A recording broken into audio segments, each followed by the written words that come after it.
Hey, Mike, Yeah. are we going to be turning all the assignments in on Canvas this semester? Google Drive. Okay, I didn't get the Google Drive link. Where was it? Should have been under announcements. Let me look. I was like, because I submitted it on Canvas last night because I was waiting for the Google Drive link, but maybe I just didn't see it. And the work is due at 11:59, right? Because it says there. No, no, for today it's not. Hang on. No, it's right here. Yeah, it said drop in the folder, no? Yeah, Taylor. Okay. Look. Is it, so it's under announcements? Yeah, it's always under announcements. Hey, Right. Mike, Hang on. Here is Canvas, class link, just like it always is. Zoom meeting. Oh, Here's your folder right there. okay, hold on. It's always like that. I thought it was due like 11:59. No, it's due for this class. It defaults to 11:59. hey, Mike, is it possible you could like put it somewhere like permanent? Because sometimes like a ton of announcements for the class get posted and then it kind of gets buried within everything. But if it's easier like this for you, it's fine. I think this works pretty good because it's just right here. It'll usually just say folder. I usually bold it, and now I've been doing it in red. And I think that's pretty simple because all you do is like click and drop it in there. You know what I mean? And it Yeah. works better like this anyway, no? 'Cause And by the way, it's the link, same you're dropping the folder. Zoom I link empty instead. out the folder every day when I'm looking at your stuff, and all I do is change the name, and it's always the same folder, Okay. right? It's always the same folder. Sweet. All I do is change the name. That's why I take everything out of your folder. Well, I take it out so I can look at it in class Yeah. and manipulate it or whatever. But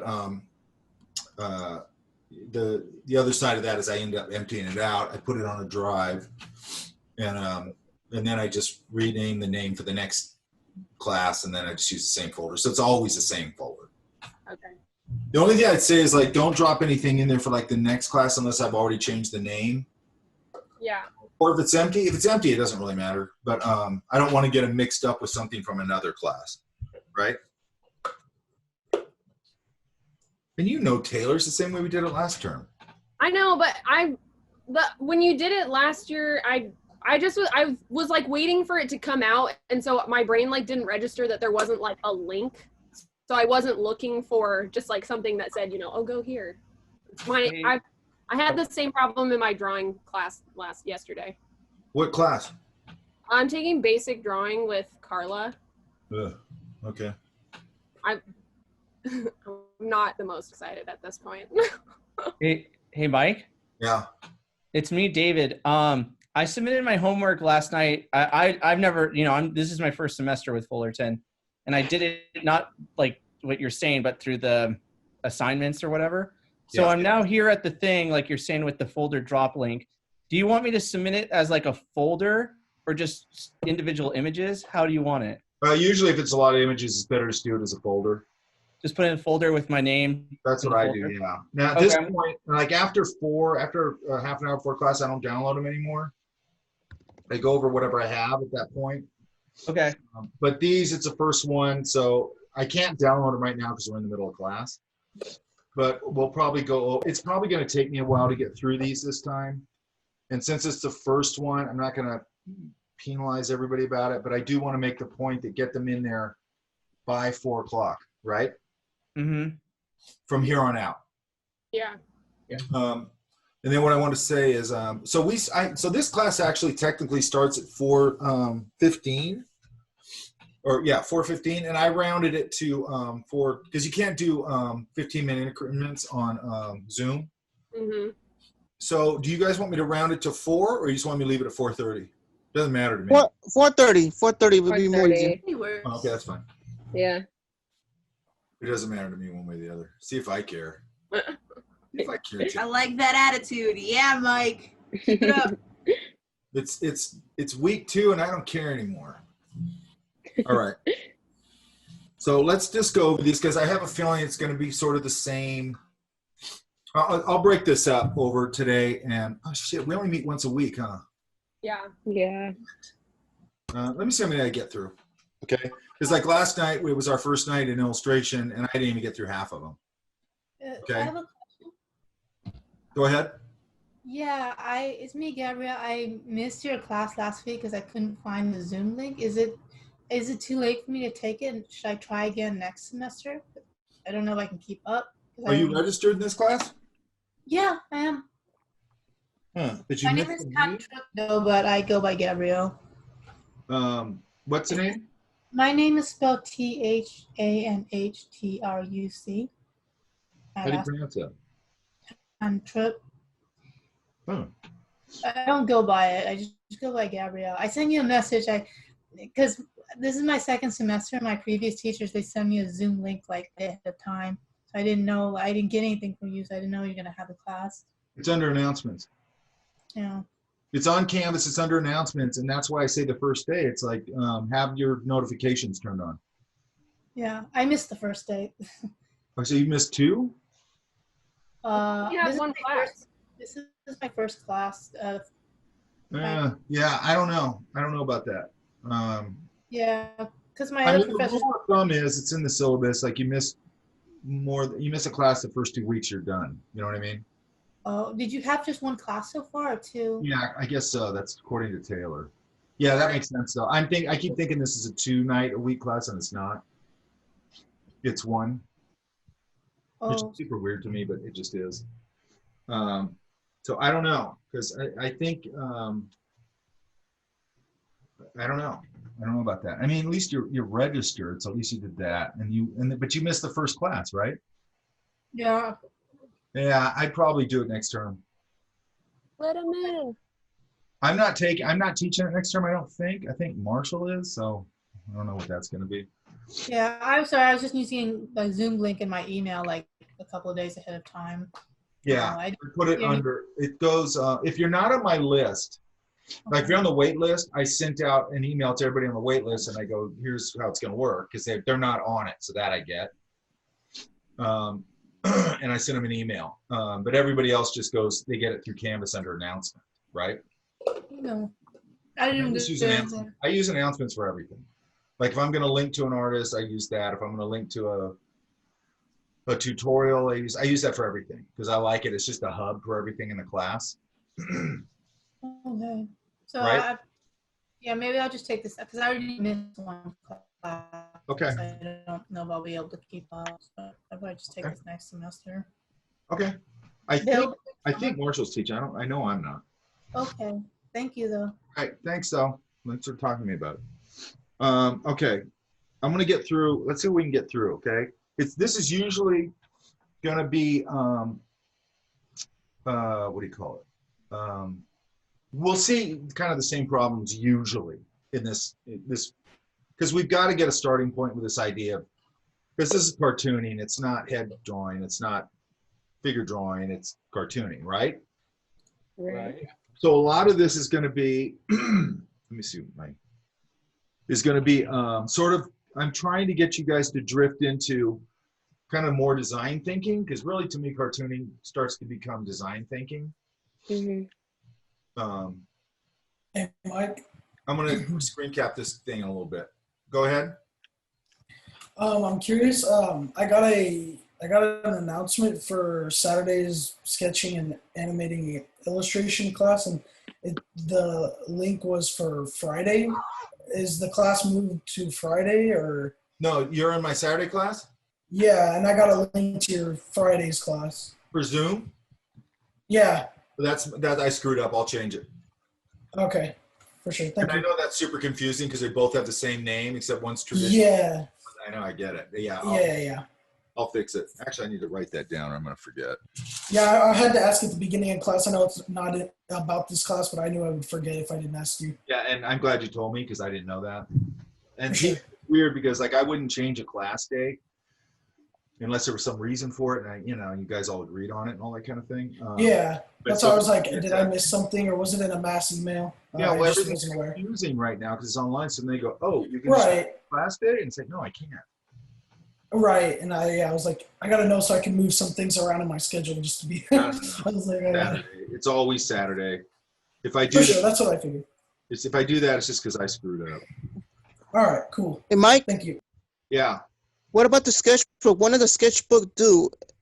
Is What's- it like doing the What- sketchbook, what we draw? What does it do? Which sketchbook? I don't know what you're talking about. To do our sketches on the sketchbook. Which class? I think he's talking about by the end of the semester, like when you have From- us from give a Dart- person. From this class and the other class. Well, your sketchbook's due at the end of the term. But we talked about that. Oh, I thought it was due like a half a semester, then a final, like 2 rounds. He does like a check-in. It's not due for a while though, so just make sure you keep on top of it. Yeah, my big thing with the sketchbook, I would say for this class is don't try and do it. Like if you go, I'm gonna, oh crap, I haven't done anything in sketchbook, and then like 2 days before class is over, you try and do it. That ain't gonna work. You know what I mean? Because it's gonna end up looking like you did it overnight. It's totally obvious, right? Yeah, Mike can tell. It's almost better to just go throw in the towel at that point. You know what I mean? Because you're not gonna fill up the sketchbook. I mean, I couldn't do that probably. Okay. Okay, so let me go look at some of these. I don't think I've seen any of them. So I'll probably have to break this up into 2, I'm guessing.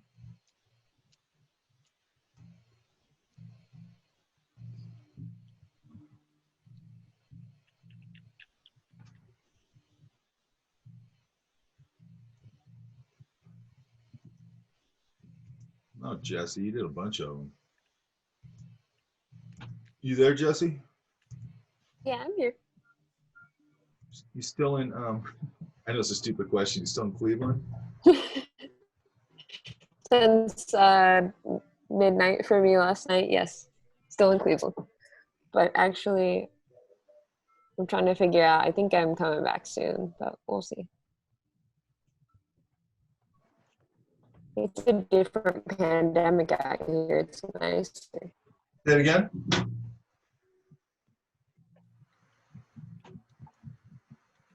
Okay, so I said it's like being in a different pandemic out here. It's more. Really? Why is nobody like paying attention to it? I feel like am I delayed? Can everyone hear me? Yeah. Oh, okay. No, it's just not as bad as California. So In what way? it doesn't have to be as strict here because as far as cases, Oh, how many cases there are in California, especially Southern California and Orange County compared to Cleveland it's just not as bad out here. So people, I mean, still wear masks and stuff, but even seeing people eat in restaurants is like pretty crazy. it's a hit and miss with wearing masks out here, really. Yeah. I mean, I've seen it's this weird FU thing that these people do, I mean, I saw somebody getting thrown out of Yeah, the pretty market or wild. something. The guy's like, I actually went in this morning to the market and I totally forgot my mask. And this guy was like looking at me all pissed off or whatever. I'm like, what's this guy's problem? And, I was about to tell him like, hey man, what's your problem? And then I realized I wasn't wearing a mask. I'm like, oh God, he probably thinks I'm one of these douchebags who refuses to wear a mask. And I went out in the car and got my mask. He's made somehow wearing a mask like a political statement. It's so bizarre. It's just weird. Ridiculous. Yeah. Bizarre is the perfect word for it. And then there's these people who like they go to these rallies and stuff. Like Trump was at some stupid rally, and they announce like, hey, you should wear a mask. Everybody's booing and all this. Nobody's wearing one. So if you die from that, that's Darwinism as far as I'm concerned. And the herd. Okay, so let's look at these. Now these are just based on what we talked about, just simple shapes, correct? Yes. Now, I think these are starting to work pretty good. I want to get a little more like this guy. I mean, I'm going to go over these things in a way. Some of this stuff will really just be stylistic ideas. It's not necessarily that they're wrong. Does that make sense? You there? Yes. Somebody's got their mic. Yeah, I'm here. No, I'm sorry. Hang on one sec. Sorry to tell you all. So hang on. Oh, is that yours? Okay, you still there?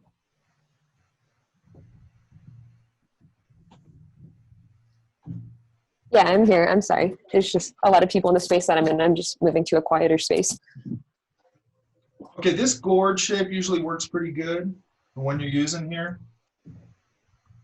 Mhm. I think, okay, so I think when you're doing things like this with the hair, we got to make, all these things have to become a stylistic design choice. Does that make sense? Yeah, that makes sense. Okay, so let's go this guy, we got this gourd shape, right? Now the ears, I would make, again, I'd make some sort of definite design choice. Maybe it's just that. And then these are like, are these like those wraparound, those douchey wraparound glasses? Absolutely. So I'd make a little more of a statement with those. Also, I like to find some sort of, you know, he can have a little bit of that. Some sort of a reflective idea in here. You know, it could just be a little core shadow in here or core reflection. It could be, you know, giving it a little bit of reflectivity in here, just from a highlight perspective, or something like that, right? Mm-hmm. Then I would make, like, I like this kind of flatter nose, but I think I'd give him some wings on that, of his nose. This is fine, probably. I might connect, depending on how old is this guy?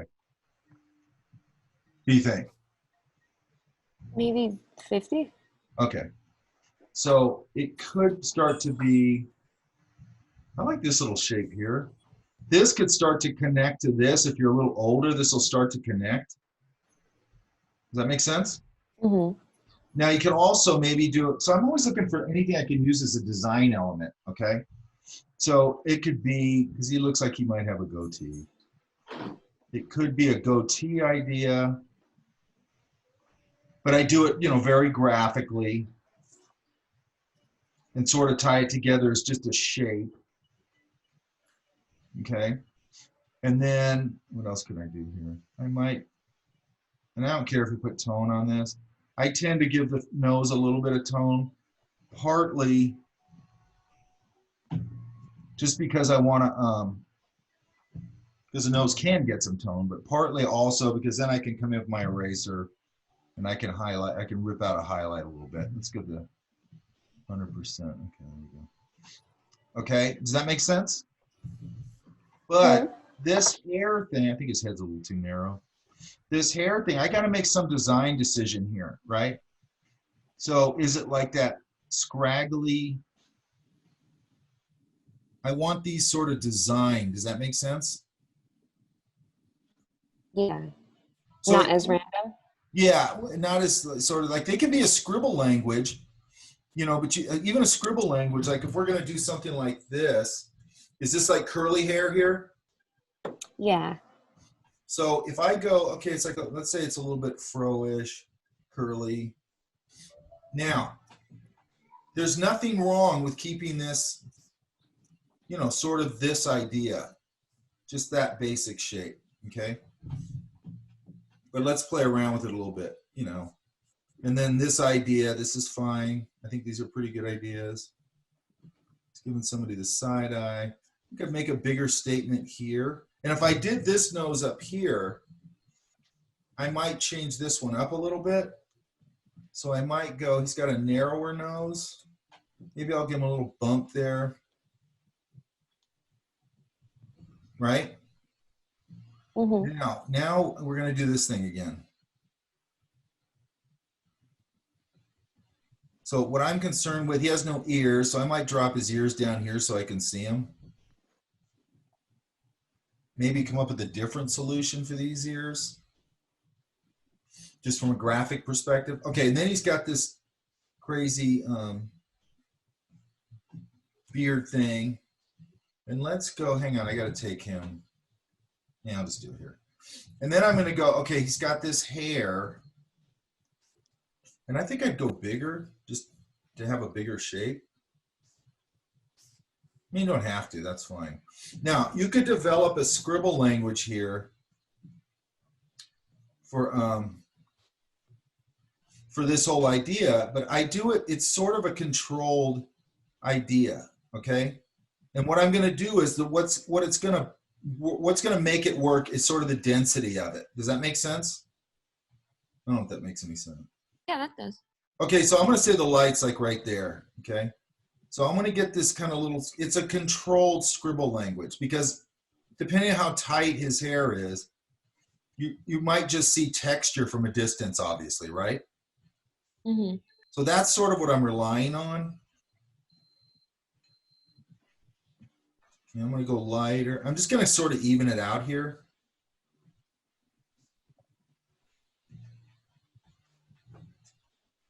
And this is going away from the light a little bit. And then I'm also going to use the edge of my silhouette to hopefully help this out a little bit.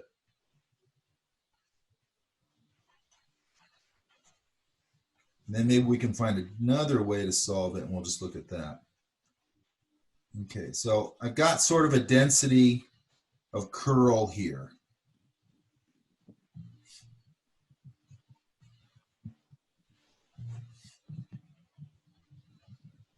Now what I'm going to do is go, the light's up here coming from above. So I'm going to come in here.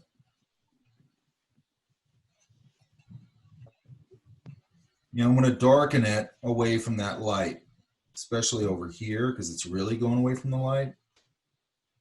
And I'm just building up the density here. And then I'm going over the sort of silhouette because I don't want a hard edge here. Now I'm going to give you a few little strands coming off of here.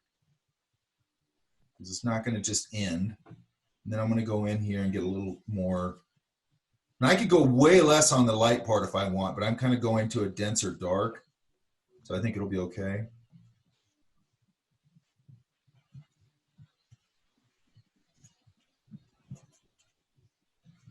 Let's put a little there.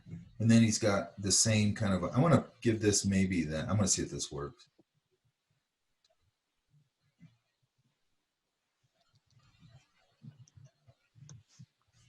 He's a little more mustache.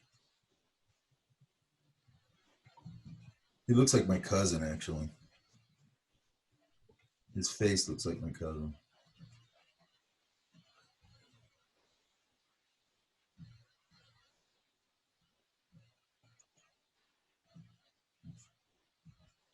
Okay, so now we use that sort of textural idea as a design idea. Does that make sense? Yeah, I see that. Now there's a bunch of ways to do this. Like you could make it much more of a graphic language.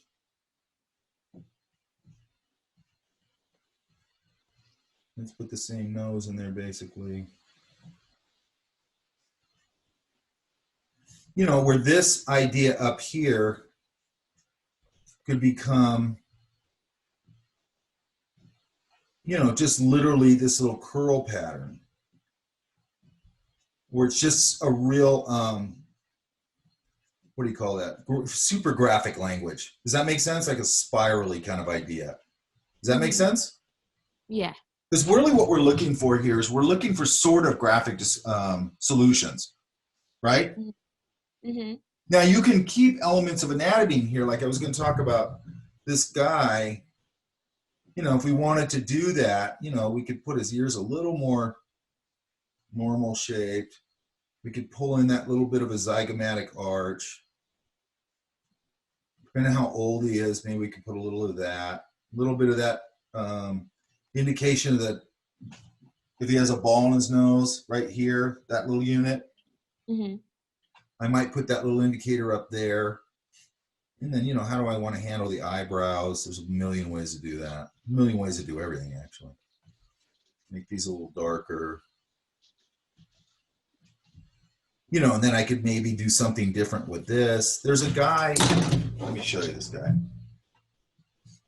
And he does, this stuff's all vector, but it's still the same idea.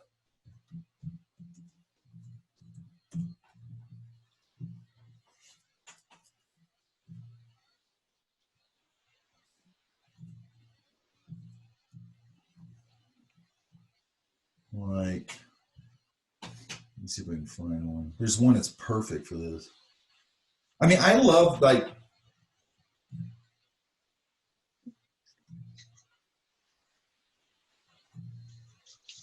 the simplicity of this.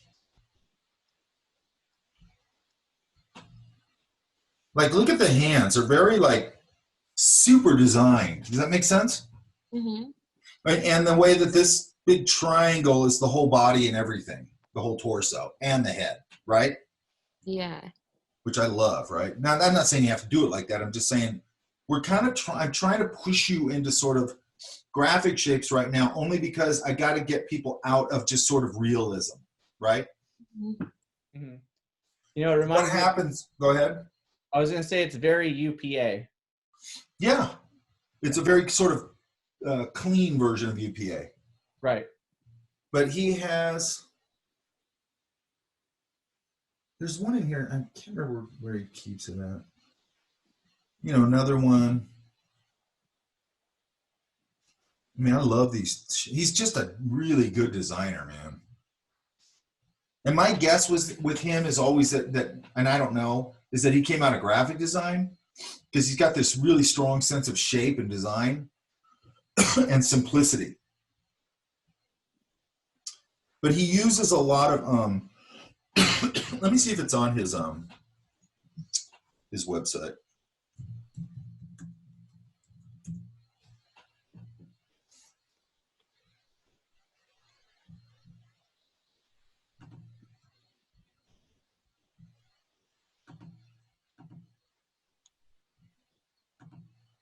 Well, his website's still Flash based. Wow, that's weird. Yeah, probably not gonna go find it.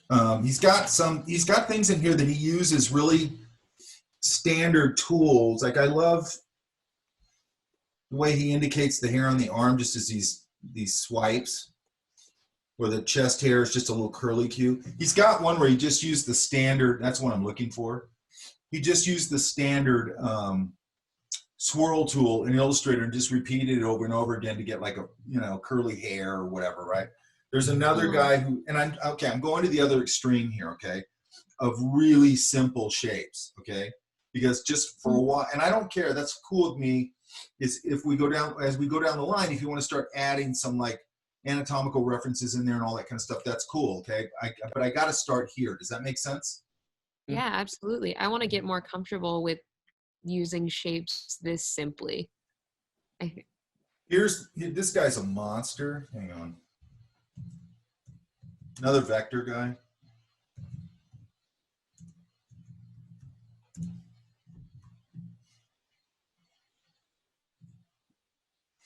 And what I love about this guy,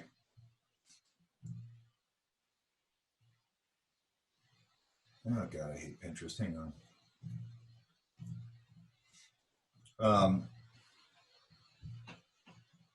He gets these, let's go to large.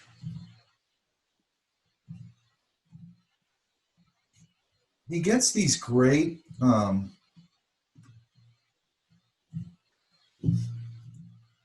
likenesses, and it's basically a bunch of geometric shapes. You know what I mean? That is hard to do, man. You know what I mean?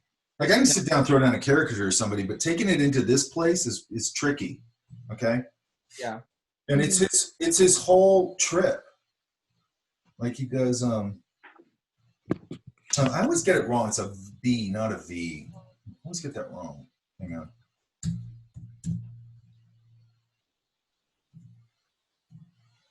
Okay. You know, Madonna. Mike? Yeah. I was going to say, this guy's style reminds me of Samurai Jack. Yeah, I get that. And then look at the hair. That's a swirl tool in Illustrator. That's what that is, okay? And then, these interpretations of this decorative forms on the dress and all this sort of thing, if you notice, they're all super decorative, okay? He's not adhering to reality a whole lot. And I even like, he'll do these things.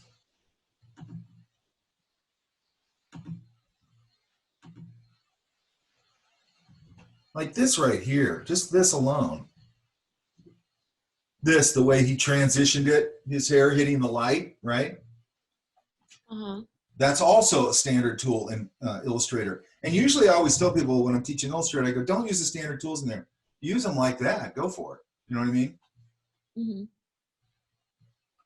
And then all this symbology in the face. Look at the eyebrow. There's no reason for these lines to be here, but it works, okay? Look at the mic, okay? Look at his hands, you know, look at his shirt. It's all just, there's that swirl tool again. That's the standard swirl tool in Illustrator, okay? Not that that matters, but. And by the way, in here, we're gonna be able to do digital and traditional eventually. You could do something like that, okay? Doesn't have to be an Illustrator either. You could do something graphically like that in a, you know, traditionally, however you want to do it. Let's find one or two more. I love this one. Mike, you should look up Asia Draws. She's very graphical.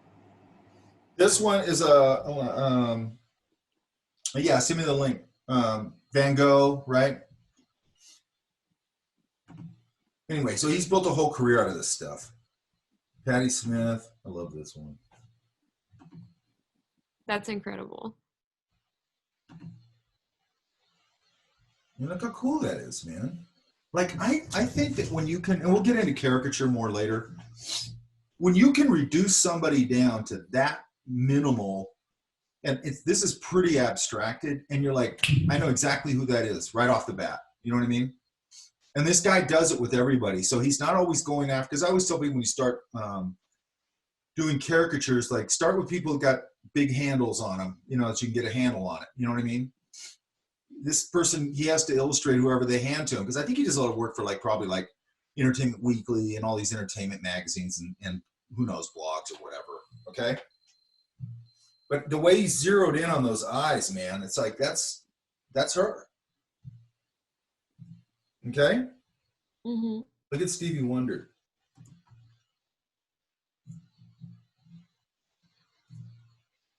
Like, that's not just likeness, that's likeness through gesture. Does that make sense? Have you ever seen Stevie Wonder play? He's got a very, you know, unique way of moving, okay? Mm-hmm. Okay, so what I'm trying to get to here is simplicity, okay? And design, simplicity and design. Okay, so let's go back. I like this one. Now, again, I think we can go in and we can refine this idea. And, you know, this is a different type of curl. Right? Right. So this one, I might go really figure out my big statement here. And then go, what kind of curl is it? Like, I got one on my Instagram. I might try and pull it up if I can find it. This girl had really old school, like those ribbon curls that go down like that. You know what I'm talking about? Mm-hmm. Which is kind of unusual now. You don't see that very much. I might pull that up if I get a chance. She was in the library over on campus. And this, I'm probably going to go pretty big. I think it'd be fun to hide a little bit of her face where you're just seeing this stuff pop out. Be aware of where your center of gravity or your center axis is, right? Uh-huh. If I'm doing these, so I think this feels like it should be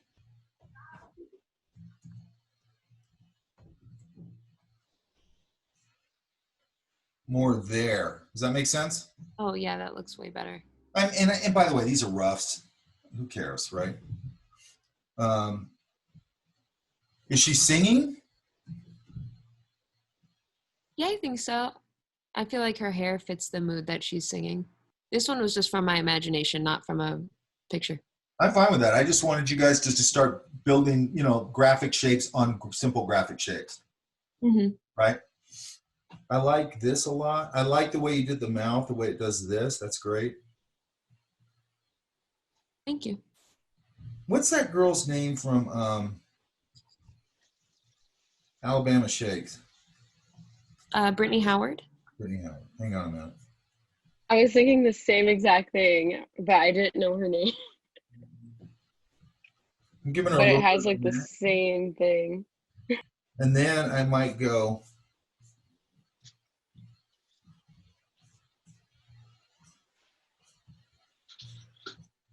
give her a little microphone.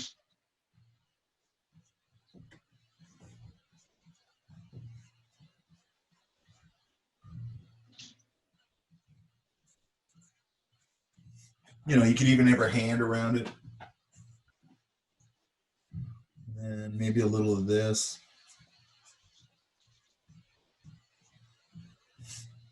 You know, and then that might give, and then I'd figure out how I'm going to handle all this, these curls.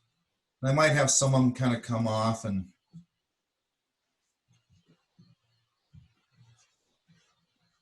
because I'm going to push everything.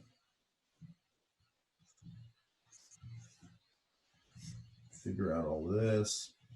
And there's, this is reminding me, the reason I brought up that, that girl, there's a drawing sort of like this a little bit of her. That little chin, that's pretty good. How old is she? How old is Brittany Howard? No, this drawing. How old is she supposed to be? Yeah. I feel like I envisioned her being in her 60s. Oh, okay, cool. So that gives me more of this business I can do. That's why I'm asking. Because then I can get a little more crazy with, you know, lines connecting, things like that, right? Mm-hmm. You know, I might play around with some big, and again, like now I go, okay, if I put big glasses on her, I don't want you to see her eyes, because one thing I like about the hair hiding her eyes is I don't see them. You know, maybe these got big, you know, and again, maybe I'll try a big reflective thing in there. Then I go, I don't know if I like that. I kind of like the hair covering it up better. And then I'm going to go in and have some fun with his hair and figure out how exactly I'm going to show that. Right? Mm-hmm. I'm going to get a few flyaways here. I really wanted to try to figure out how to do it more minimally, but still looking really big. Yeah, I mean, you could just come in here and sort of just do the big outline like that, and then just come in and indicate some of this information. That's it.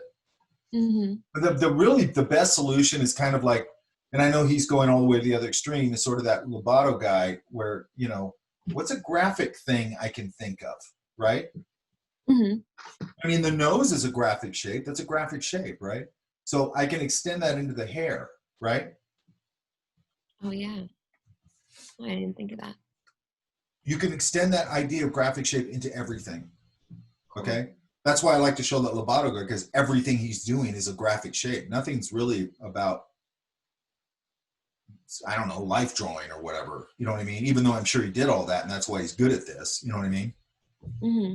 You know, just like he was doing with that one of Patty Smith, he has her face sort of like this, and then he has her eyes coming completely off her face, if you remember, right? However he did it, you know, and then he does her hair stuff, like or like you see a lot where you'll have like maybe this guy, and the eyebrows are way up here coming off. They're not even connected to his head anymore, right? So kind of anything goes as long as it's working. Does that make sense?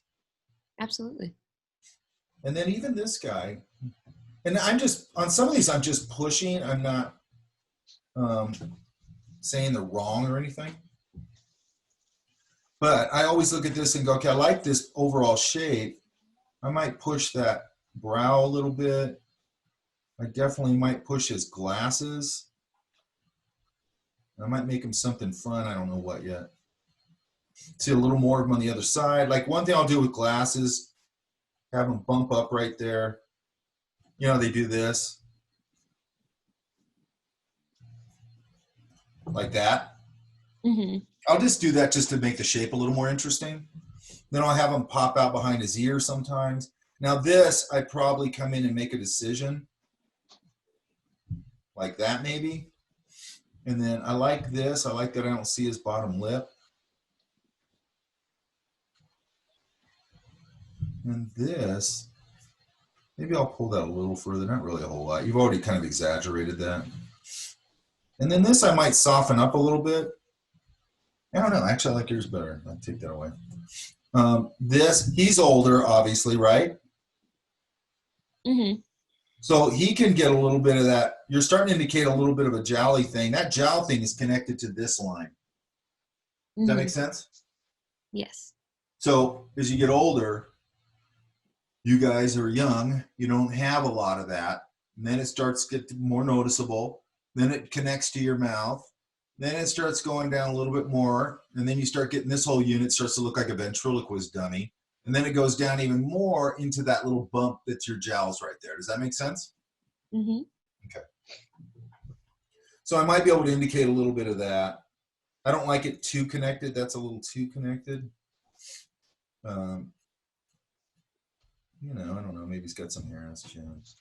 I like how small his eyes are. I might put a little bit around that. This would definitely get probably black. And then this, it's like right up against his head. I might have that wrap around his head a little bit.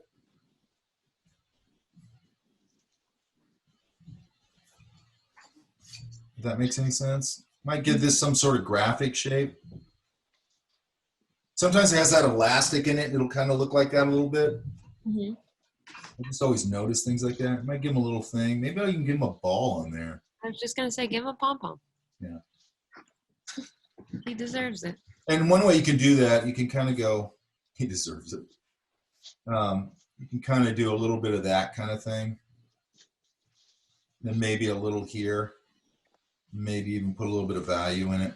Okay. And then does he have any hair? No, I was drawing him bald. Okay. But you can add hair. He kind of looks a little hippie-ish. This little area in here sometimes gets dark. Right in here. Notice, I always say this to my class, you want to see me instantly age 10 years, I take my glasses off. Gets a little darker right there. Uh-huh. Right? Now, I'm not telling you guys that for like anatomy stuff. I'm telling you guys that because it's something you can use as a shape. Does that make sense? Yes. Like right here, I might be able to put a nice dark shape there and around there. You know, I might give them like really bushy eyebrows where they come off like that. And I've seen old guys like that with crazy bushy eyebrows, and then there's one hair that goes, right? You know what I'm talking about? Yeah. And another thing I might do, he's thin, but I might start to at least play with it. Bring that neck down. See how much older he gets when I do that? Right? Kinda. I'm not like reading that neck. Your neck does this. So if I take this out, I'll emphasize it a little more. Oh, okay. If I take this other information out, as you get older, you know, not doesn't happen to everybody. It can do a little waddle thing like that, right? Yeah. It can go kind of straight back like that. Does that make sense now? Mm-hmm. Okay. So you'll see it all the time with old people. Instead of like young people, their neck goes down like this and it goes like straight back, right? Then all of a sudden it starts going from here to here. Does that make sense? Yes. So you're reading it now, correct? Yes, I see it now. Okay. If I have all this information here, it makes it a little harder to read.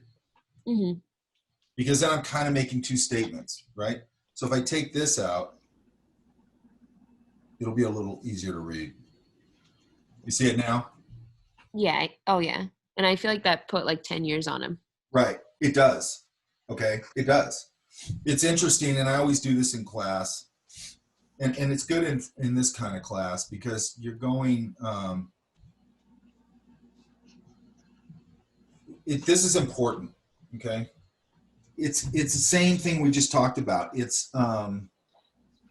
graphic symbols representing age, whatever, right? So if you draw somebody, hang on. If you draw somebody, let's just do it like this. I'll just do this real quick. That neck's going back like that. They're young.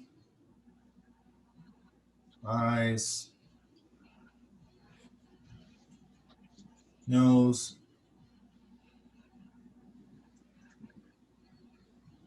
You know, adjust. Hair.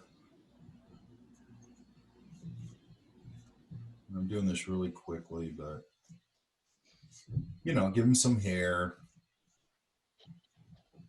some eyebrows. His eyes are a little big, but okay. You know, that kind of thing, right? Mm-hmm. Let's cut it off there. And then all you have to do to age this kind of stuff up, let's get rid of this for a minute, is now we take this, we do a couple things. We take this now and it connects to this and it'll make them a little older. I can give them a little more information around the eyes. This can come down here and get a little jowly thing, and then this comes down like that. I take away some of his hair.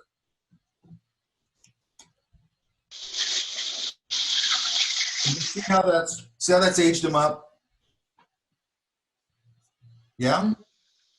Yeah. Make his nose a little bigger. Look. Give him a little more of this jowly stuff. A little more of that. His ear can get a little bigger. Get rid of this hair. Give him some glasses, maybe.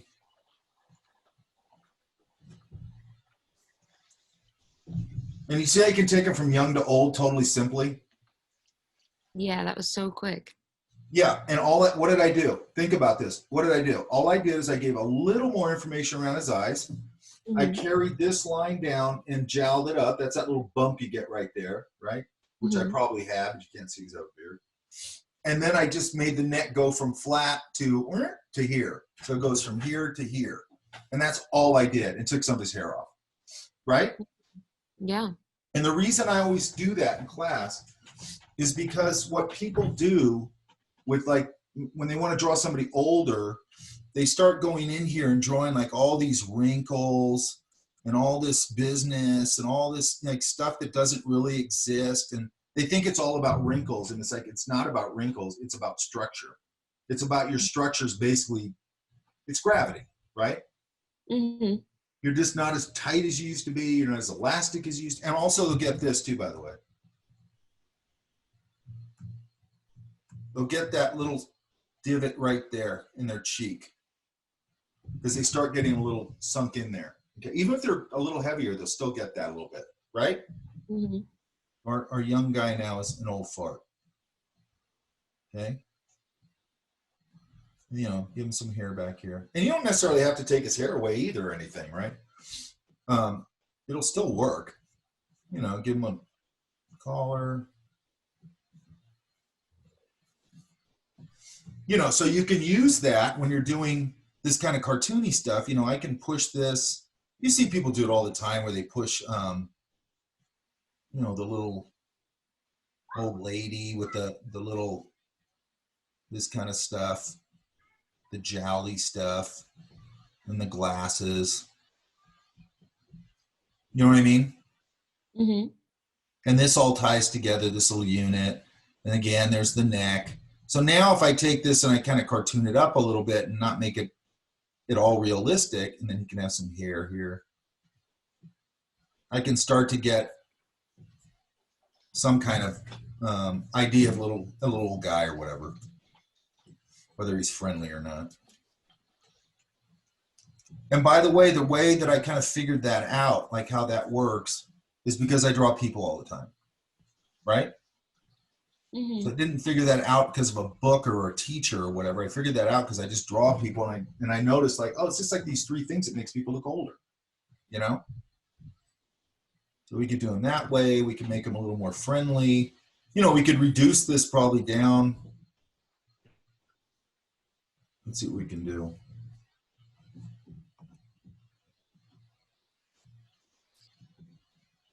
Eyes are going to be a little more tired. Guys will get these bigger noses. I don't know why, but I always drop the ears on old guys.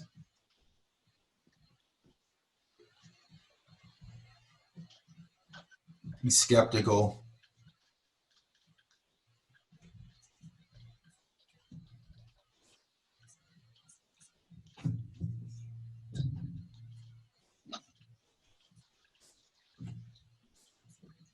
His name's Bob. Give him a shirt, undershirt. Maybe get up a little bit of a comb over. Might be wearing a baseball hat. It's like he's definitely got some form of trucker hat on. Definitely what? He's definitely got some form of trucker hat on. Yeah. Okay, so let's make it a trucker hat. So what do we do to make it a trucker hat? We block this back part out. You got to get this little flip in the brim or in the bill. Let's flip this. This has got to get a little darker. Why? To bring it forward, correct? Here he is. Now, another thing we can do here. You can see his eyebrows as much now.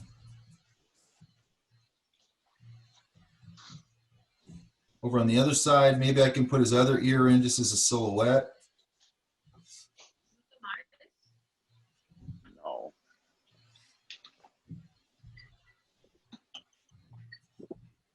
And then another thing I can do here that I do a lot is I might, because he's wearing a brim, I might just come in here and have the hat shade the top part of his head. It gives me a big shadow mask. And then he'd have John Deere or something on his hat. And then the little thing on the top. What is the shape that you put in the back of the hat? The more square shape? This one here? Yeah. What do you mean? Oh, this dark shape? Is it the, yeah. Because trucker hats, the back part's netting and the front part's foam and white so they can print on it. Okay, so is that supposed to be like the netted part? Yeah, it's just the netted part. I put it over a little too far. Should actually go here. Like about there. Oh, okay, yeah. And then like this. Does that make sense? Mm-hmm. I can even do the little cross thing if I want. Another thing I do sometimes, I put the edge of the little adjusto tab. You know what I'm talking about? Yeah. You know where they pull a little thing to adjust it? Mm-hmm. It doesn't pop over the side like that, but I just put it like that. Okay, does that all make sense? Mm-hmm. How we went from, this guy's gonna get a little of that. And then I could also go, again, a little of this, especially an older guy.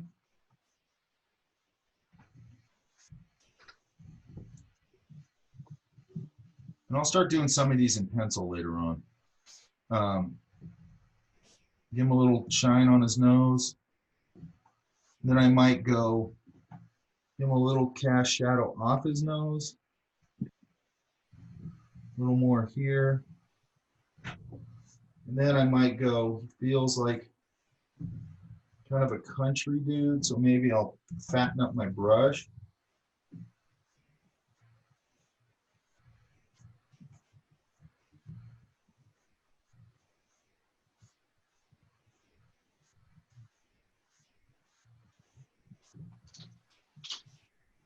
Maybe give him a little bit of a plaid shirt.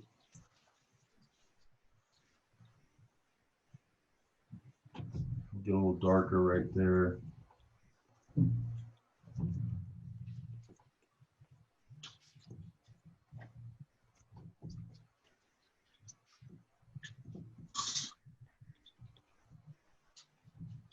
Then I go in and I just punch my line. If my light's here,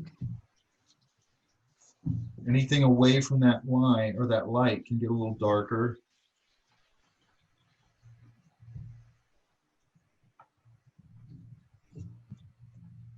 So from this guy to stylizing this guy to totally stylizing that idea there. Does that make sense? Yeah. Okay. And if we broke this guy down, which is kind of what we're doing right now, okay, what did we start with? We kind of started with this, right? Mm-hmm. I mean, that's what we started with. And then just very simple graphic eyes, very simple graphic nose, mouth, chin, ears, hat, collar. But that's it, right? Mm-hmm. Okay. And then with this guy, we're kind of keeping a little bit of anatomy in him and things like that, even though he's totally pushed, right? Mm-hmm. Which is kind of nice to do. This guy should have a flat top. You know what a flat top is, Jesse? Yeah. Mm-hmm. That's one hairstyle that hasn't come back for some reason. I think it's okay. I think we're good without it. My dad's still rocking it. Is he really? Oh yeah, he still got the flat top. Wow, I haven't seen a guy with a flat top since I was a little kid. Oh, he kills it. He's got it going. Good for him. That is actually fairly common. It was always dudes from the Midwest back then. Cameron, did you draw a picture of your dad for your sketches this week? I can do that next time. Yeah, you should. Yay. Yeah, I love that idea.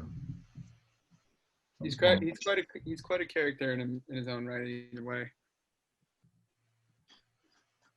Right. Wait a minute, my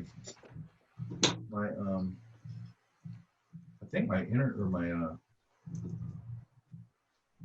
Photoshop is frozen or something. Oh, that's cool. Oh wait, I bet I know what it is. There it is.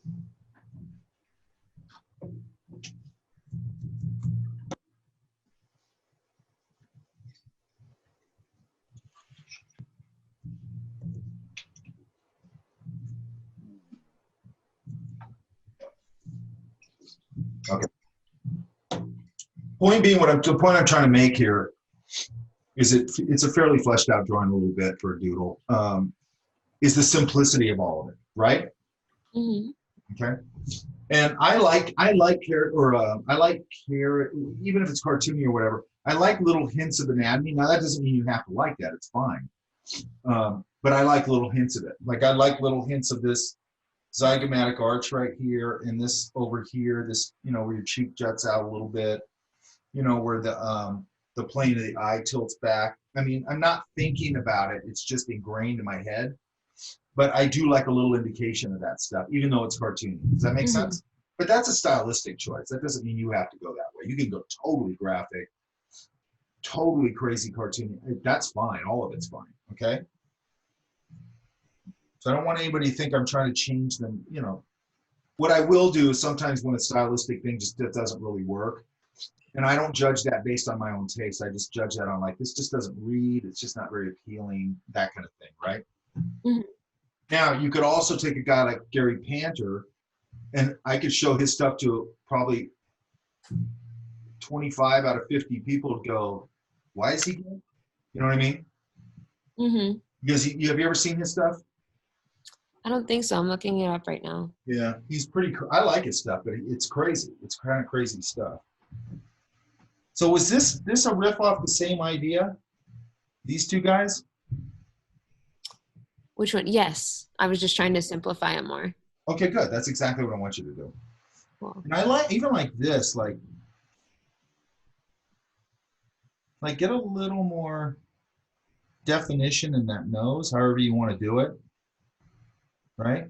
But I like this where you could just do something really simple graphically like that, like you're doing kind of, right? I mean, a lot of people, I just found a really cool, I'll find it actually, I can find it.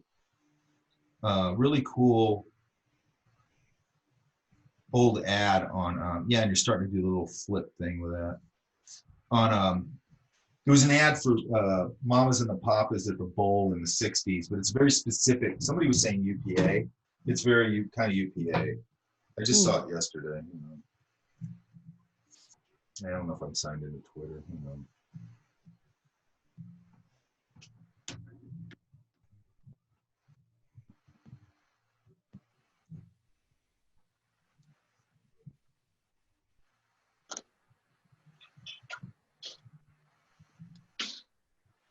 Okay.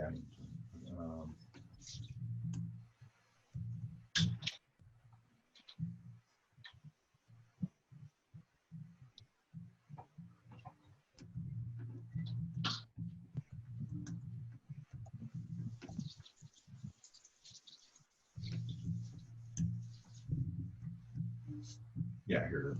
Yeah.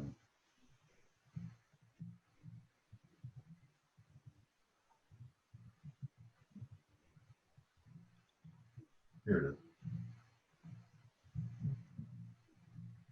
That kind of style, right? Oh yeah, I did. That's kind of what that reminds me of because it's so reduced. These are super reduced, right? Look at Mama Very Cass. Schoolhouse Rock. Yeah, it looks a lot like that. Yeah. I was just gonna say this. Schoolhouse Rock. You know? Anybody know who did that? Nobody? No clue. And then this is just funny. We had a contest for the ladies to have lunch with Spock. Breakfast with Leonard Nimoy. Anyway, I think this you're starting to hit it right here. Oops.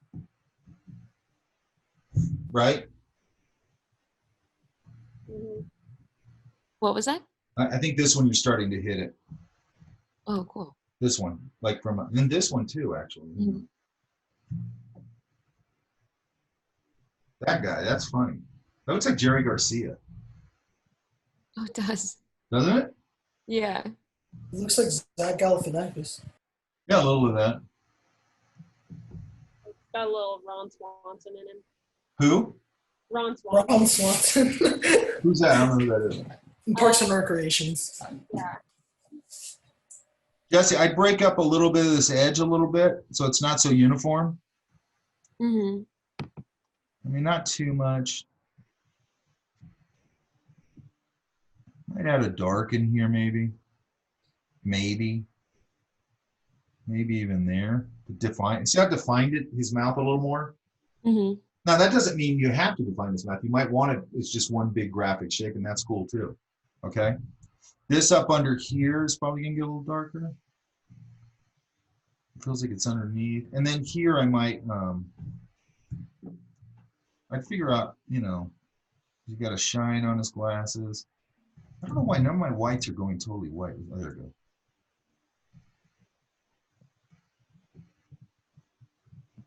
So on and so forth, right? Mm-hmm.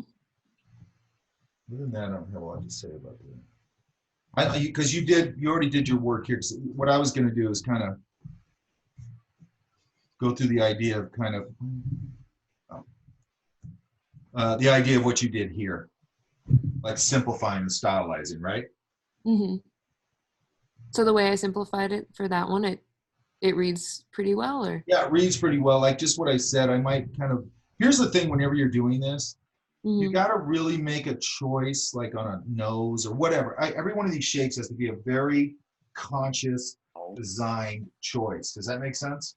Yeah. Now, I know we're just roughing through and all that kind of stuff, because I rough through things and then I just burn through a bunch of them and then I do an overlay over them and I start, we've done that, where you're pulling things out of it, right? Mm-hmm. So like this one, I go, I like this kind of graphic mustache. There's a million ways you can do that, right? You could do it the way you're doing it. I'd probably get it a little more control. Mine's that's too dense. Also with ears, you know, I'd make some sort of stylistic choice. You know, is it this? Is it, you know, where it tapers in like a real ear? You know, all those, you know, all the different ways you can do an ear, right? Sometimes Chip Waz will do them like that. And he just does a swirl in them like that, Uh-huh. right? But that's where I want you to really start pushing things is all, right now is all in your graphic shapes, right? So like for that one in particular, looking like I like the way you just did that nose because I feel like it's pointing harder in the direction that he is like scouring at kind of. Uh-huh. And so would taking the shapes like for the ear, should I try to take more of a shape from like the shape I used for his chin? Like repeat shape in a way like that? You could try that. I mean, it's Okay. sometimes it works, sometimes it doesn't. It's really a like to your point, you know, I hadn't really thought of that. You have this sort of pointing forward, and then this is sort of pointing forward. You're starting to get this sort of forward thrust where it's doing that, right? Yeah. I mean, I feel like I want the hat to point more forward now after that too. You could absolutely make it that kind of statement. There's actually I'll link it. I'll try and link it today. There's a really good video by John Cash, okay, who's a super high level caricature guy that, you know, works for, who knows, New York Times and all that stuff. But and it's a really great video. He goes through his whole process. Okay, the Smithsonian put it out, and he even, you know, he just goes through his whole process, and he's going through more of his process than he probably normally does because he's trying to make his point. You know, it's really well produced, and he's talking about how when he did how the symbology, the graphic symbology that he started to develop, that he develops with people, that he, you know, that will sort of reveal itself. So he showed a picture of Pete Seeger. You know what Pete Seeger is? Yeah, he's a folk singer. He's very upbeat, right? And he goes, everything about this guy's graphic symbols were all reaching up. Like he goes, like his beard points up. Like everything about him sort of is positive and points up. Does that make sense? Yeah. And then he showed a picture of Eminem, and he goes, Eminem's the opposite. Everything with him is sort of dripping down, like his eyes sort of drip down. His gestures, sort of everything about him is sort of the opposite of that. Does that make sense? Mm-hmm. And then the thrust of this documentary is he's doing a portrait of Conan O'Brien, who I think he knows or something. So he's hanging out with him or whatever. And he finally unlocks the key with Conan, which is it's stair step. It's like he has this big hair that cantilevers out over the head. Then the eyebrows cantilever over the nose. Then the nose cantilevers over the mouth. So he started finding this like stair step language in it. Does that make sense? Yeah. And it's great. I'll link it. It's about a half hour. It's really good. Okay, cool. And I went out to the Cartoon Museum in Frisco this year. I don't know when it was. And he had a show out there. And man, his stuff is mind blowing. It's so beautifully crafted. It's all hand done with like watercolor and inks and dyes, I think. Oh, wow. Unbelievably crafted stuff. I mean, just down to like how pristine the paper is, how white it is. Like, he never makes a mark on it. And every mark, it's unbelievable shit. Like you'll see it online and it's mind blowing, but when you see it in real life, it's really mind blowing. You know what I mean? Mm-hmm. So to your point, what you just said, you're starting to talk about a graphic language and a graphic symbology that's signifying forward motion, right? Mm-hmm. So yeah, pursue that and then play with it. You know, how do I do it now the opposite way? What if it's somebody, I used to know this girl, she used to work for me, and she was very, really shy. And she'd giggle all the time. And when she giggled, she'd pull inward like this. You know what I mean? Uh-huh. And it was interesting. You know what I mean? And I'm pulling in a little more, but I mean, it was pretty pronounced. She would really pull inside of herself and giggle, and really cool, super crazy talented person. But and like I talked to her and I go, look, you're telegraphing you're not confident. It's not I don't mind that she does it, but I go, from a career standpoint, you probably don't want to tell it you don't want to broadcast that you're shy. Does that make sense? Because she was just crazy good. What's this one here? Just doodle? Yeah, just doodle. I was trying to do more simple shapes of kids because I feel like I am more comfortable aging people, but I'm not as comfortable I get that. drawing younger people. It's like so much less. Is this her ears or is this like one of those hat things? Like a little hat. So I would make this, so this is one of those things where you got to make it obvious. So maybe I see the little band that holds them together. Does that make sense? Mm-hmm. That way I know they're fake ears or whatever that is. Another thing I do a lot with ears, like these kind of ears, like sort of animal ears, is I put this and then that. So I put this line and then this goes behind it. So here's the ear, this line, and then I put that there. Why? Because there's a lip that hangs over right there, correct? Oh, yeah. So then if I put this, now this is over this, and this is where the ear starts to sink in. Oh. Without me having to put value in it. Does that make sense? Yeah. So I'd make sure, now here you're starting to get a little more of a graphic symbology here. Does that make sense? Mm-hmm. Like this you could probably make work just on its own, okay? But I wouldn't make them, see how these like, look, see all these shapes, this one, this one, this one, this one, how they're kind of repeating? Mm-hmm. Be careful with that. You know, so maybe one comes down a little more, maybe one's like, you know, break them up a little bit, right? You just in general, you want to do that, okay? Now, again, this could just do like what I said, you got sort of a scribble language here. I might push it a little more down here, make it a little more dense so it starts to feel like the light's up here or here, right? Mm-hmm. Okay, then this upper eye, I might darken that a little bit. Not because she's wearing mascara or anything, just because it's it's the eyelashes up there, so it gets a little darker. It also sort of ends the shape and gives the shape sort of another layer of graphic language. Does that make sense? Mm-hmm. Okay, so then nose is fine. I like this. I might kind of go maybe a little, play around with it a little bigger, right? Maybe she's got it. Man, that makes her look too old. Oh, I like that chin so much more. But if I can probably do that and get away with it. Okay, so then this, a lot of times what I do with this sleeves is I do the little flip again. So it wraps around the back of the arm. Does that make sense?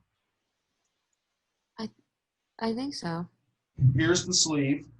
Okay, so right now I'm looking at it like that, correct? Correct.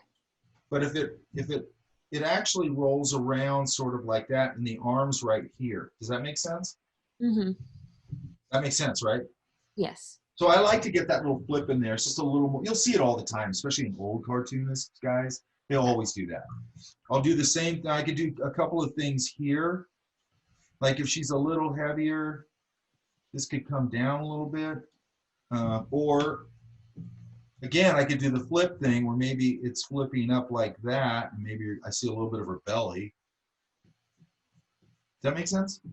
Yeah, that's cute. So I see a little bit of belly. And then, so I want to give a little more information to these. Like this might come forward a little bit. And then you can keep these real simple. That's fine. What kind of shoes are these? I didn't put too much thought in it. That honestly, just like little kid. I thought about how cartoons demonstrate like little kid shoes sometimes, and it's just like a tiny block.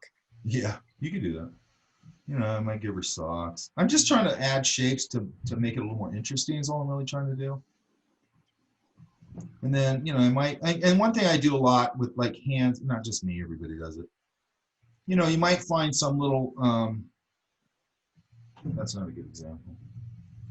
Like a lot of times with hands, I might do something like, sort of like that, right? So I don't have to draw the whole hand and all that, but I give it a clue, if that makes any sense, to the viewer where they kind of go past it. Because it's not the star, they just go, oh, it's a hand. Yeah, that reads. Does that make sense? Mm-hmm. Yeah, it does. So it might just be sometimes that I just like kick a finger out here like that. Uh-huh. And that's all I do because it's enough for it to read, right? Yes. And I always say, like, if I'm drawing somebody who's hunched over a table,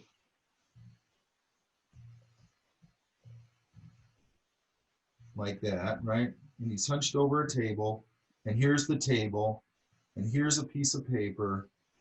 I don't have to do hardly anything with this hand. As long as that pin is there, and this hand's here, you know he's writing or drawing. Does that make sense? Mm-hmm. I don't need to spend a bunch of time on this hand. I'm just going to block it out because this pen does all the messaging for me. He's writing or he's drawing, one or the other, right? Yeah. And I don't have to do hardly anything. So make sure that you're always, especially with cartooning, man. Well, kind of less is more, right? Mm-hmm. Now, having said that, I'll show you some old stuff that I found online. That's not really less is more, but. And then this guy, I think, is starting to work. Again, I might really make a stylistic decision on that ear or whatever, right? Mm-hmm. Really always make a stylistic decision that's very clear. I like this little bump in the nose right there. That's cool. Thank you. He looks like a gas station attendant. Gas station attendant? Do they? I date myself in these classes all the time. In the 70s, they'd have somebody come out and they'd put gas in your car. Like They if you're still do that in bored, Oregon. and they do that for you. Yeah, they do it in Oregon and in some parts of Idaho, I think, still. And They check your oil, they wash your windows, and they pump your gas. Well, they don't get that technical anymore, but Huh? they don't get that technical anymore, but they for sure pump your gas in Oregon. yeah, They they have do, a they do the uniform bare on. minimum, but they definitely do. And they have a uniform. Yeah. Okay, here you go. These are like older ones, right? You mean older people? This right here, you're totally locking in on that symbology, right? Awesome. Thank you. Has she got a shaved head? Yep. So I might give her a little bit of indication of that. Maybe just a little indication. You have to be subtle with it, not as heavy as you would with a guy, probably. A few dots, and that's about it. But this little unit right here, and then this jowly thing, that's exactly what I was talking about earlier. Right? Awesome. Mm-hmm. Yeah, that's a pretty balanced drawing. Now I might, tweak these out a little bit. But overall, I don't really have anything to say about that. One thing I might do, because she's older, and what kind of lady is she? Like personality wise? Yeah. I don't know. I pictured her she's a little edgy, but she was maybe dressing up a little. Put her pearls on. Because if she got pearls on, then I got an excuse to have that kind of collar like that. I feel like I'd put her in a Ramones shirt with her pearls on though. Oh, okay. She's got All a right. shaved head and she's got cool glasses. I get it. She's like a balance of both. I got it. Okay, I like that. So next time I'll draw her in a Ramones shirt for sure. This one, there's starting to be something to happen. It just needs to be developed more, right? Mm-hmm. I think maybe this mouth can go back more. Maybe more back this way.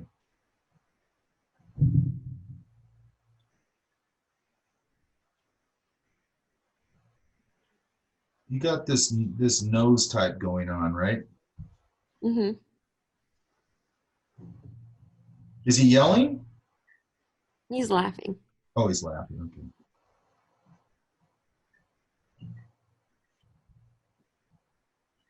Make a real design decision on those ears.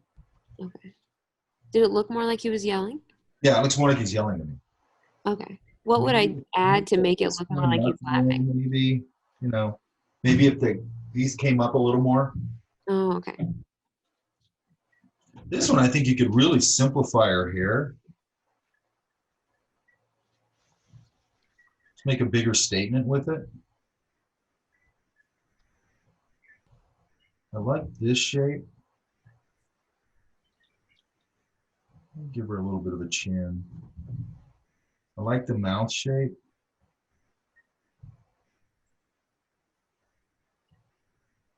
Like this. This one's pretty good.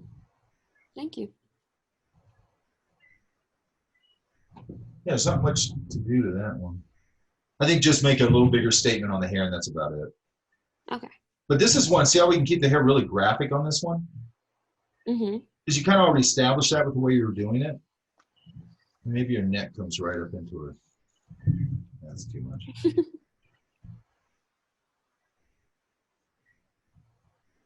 Maybe she has the grandma collar. Okay, let's go through. Now, as we start going into this, you guys, we're just getting started on this. I was just telling my illustration class the same thing yesterday. I like to move through these. It takes a little bit. And then once we get through this, we'll sort of understand the process and I can get less long-winded on this. Does that make sense? Okay. But I do want to deep dive into it initially because if we don't understand this sort of shape language thing, we can't do anything. Does that make sense? Yeah. We've really got to push this stuff. And I know I'm pushing you sort of to keep it real simple and graphic. That doesn't mean that throughout the whole class, I'm going to go, you have to do everything simple graphic. I'm not saying that. You can move around stylistically, but you kind of have to understand this concept. It's really from a design perspective. Does that make sense? Mm-hmm. And how to reduce things like anatomy into sort of graphic symbols and things like that. Okay? I'm just standing. Because otherwise we just don't have anything to work off of. Yes. Okay? And what everybody's going to do, it's just, there's certain isms that everybody does. I'm sure I did them too. When you get into this thing, if you don't really get into the mechanics of it, okay? I like this one a lot, Desi, this guy right here. Oh, thank you. You know, okay, so who is he? I'm going to see if I'm right. He, just out of imagination, so he's probably based on somebody I've seen, though. His eyes are kind of Muppety. Yeah, you know what he looks like he would be to me? Cheech? No. Or... Like, you know those guys you always see in Westerns? They're like the banker, and they have the arm garters, and they have the little green visor. Yeah. Oh, yeah. Glasses, huh? Yeah, I know who you're talking about. Or, like, the character you're describing. Or this guy. And let me see if this is right. There's a guy, sorry. There's a guy that they used to draw in Bugs Bunny cartoons that it reminds me of, too. Used to draw? Yeah, well, they used to, like, there's a, I don't remember what his name was, but they were just talking about, I just watched a video the other day of this celebrity from, like, Big Boops era that they used to draw that has very similar to those, like, giant droopy eyes and the big lips and then, like, weird buck teeth. I can't remember what his name is. He looks a little bit like this dude. Right.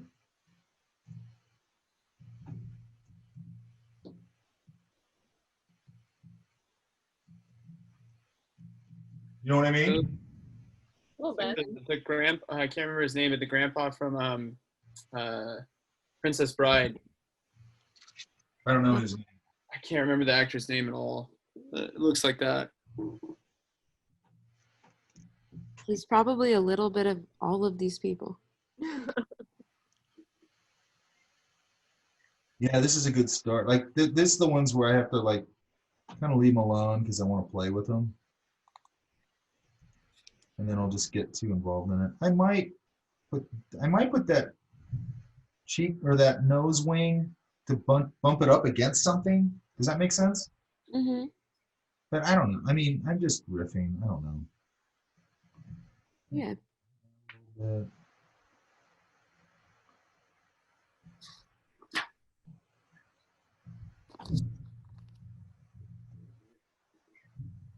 don't know where his neck goes. Maybe he's got a collar.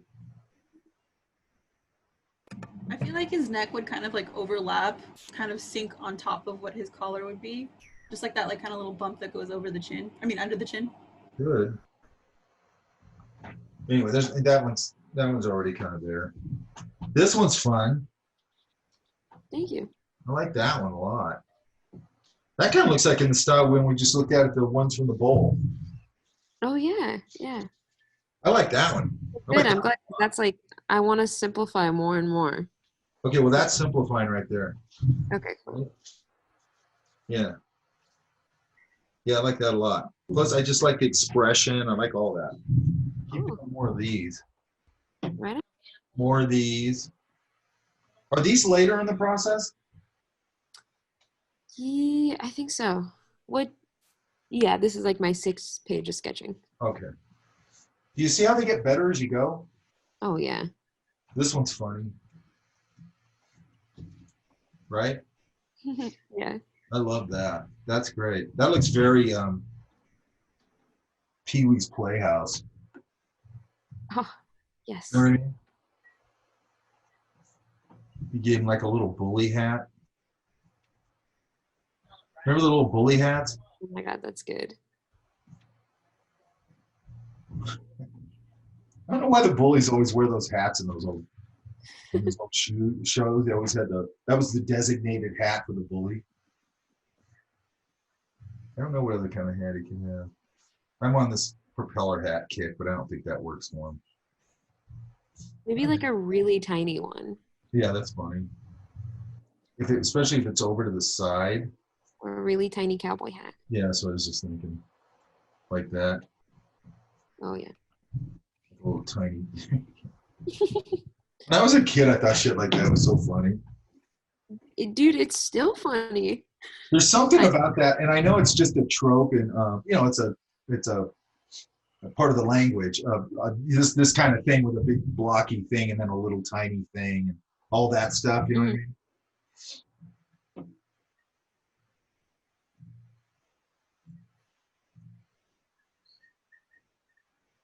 Is this earlier in the process? Oh yeah, this is page 1. Okay, so see how they're much more sort of anatomical based and a little more realistic Mm-hmm. and a little more awkward, right? Oh yes. Did you do these like in one fell swoop? No, I don't think so. I think I Did did you get good and warmed up when you were doing it? Mm-hmm. I think I did about maybe 3 pages at a time. Okay. Maybe a little bit more. Well, I was going back and forth. I would do like 2 pages of simple shapes and then go over to the household objects and then come back, kind of trying to bounce back and forth. And you probably don't remember, was this the last one on the page or this one? The first one you pointed at, the guy with the hat. Okay. That's the last one, right? Yeah. Okay, because you can see all of a sudden it's starting to get much more balanced as a drawing, right? Mhm. It's also getting fairly simplified where you're just doing this sort of simple big shape. Mm-hmm. I think this guy could still work. Maybe just push things a little more. Has he got a mustache? Mm-hmm. A little thin one. I was just going to say, has he got one of those wispy? He looks like that type of guy. Has those wispy. Like first time mustache grower. Yeah, like I can't quite grow one yet. Yeah. Trying his best. I'm 31 and I'm still there. Right, yeah. Yeah, still can't. My brother's the one that can grow the beard, but not me. Good for you for trying though. Always trying. Always. I might divot this ear in a little bit. Whatever. I don't think that's a bad drawing actually, and I think this is tricky, this kind of thing, and you're kind of doing it. I think baseball hats are actually tricky, or most hats, like baseball hats, cowboy hats, all that stuff, right? Mm-hmm. I think they're kind of tricky. We're going over that one. Over that one. Where you go? What's this one? Which part? The one I'm looking at. What do you mean? It's simple shapes. Like Is which this, part? so this is the 7th page? Yeah, I think so. I think 7th page, but this was the first page of that day. I like the hair on this one. Thank you. Like that's I realized after, I think it kind of looks like Sword in the Stone, like the meaner older. Oh yeah, I know exactly what you're talking about. After I drew it, I was like, I know this guy, and I was like, oh, that's who it is. But I was kind of trying to do hair more like a spin-off of the taller, funky drawing on the left. But I like the control of it, the shine of it, the styling of it. Cool. That's a cool one, don't you think? Yeah, I like it. I know exactly what you're talking about. And I think that, isn't that character in more than one thing? Is he? You mean the voice actor or the actual character? No, I think that drawing, I'm pretty sure I've seen that in more than one thing. Oh, I'll look into it later. Yeah, But probably. I could be wrong, but I could have sworn I've seen that same character in something else Mm-hmm. where I they mean, kind of probably They ripped off use the that design. hair shape a lot. He's what? They use that hair shape a lot because it's the same hairstyle that they use for the vultures in the Jungle Book. Oh. Oh yeah, that's right. But also, that doesn't he have a big jaw like that? Yeah. Yeah, I think that's anyway. And then this square one. What? All right. I heard that what you say before, but after her. What's this one, Jesse? Is this simple? Are these? Oh, okay. These are based on household items, right? Yeah, those two. I'm sorry I didn't post the picture of what they're based on, but. I think I know. One of them's one of these bottles, right? Mm-hmm. And then what's the other one? It was like a jar with some. I think it had rocks in it or something, and then there was like a bouncy ball on top of it. Like this guy, I think again I would just push him further.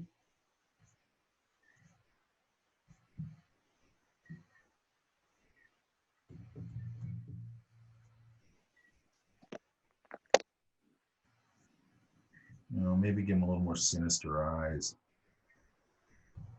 You don't like mine yet. I think I would just push him more. Okay. And then here, I think again, I'd really, I don't know why my brush got all big in this. With the household objects, I wasn't sure if you wanted us to really push it outside of that shape that we were working with. I wanted to start as that, but you can kind of go crazy. What I don't want is somebody just draw something and it has nothing to do with that, right? Yeah. But you can pretty much go off the cliff with it. Okay.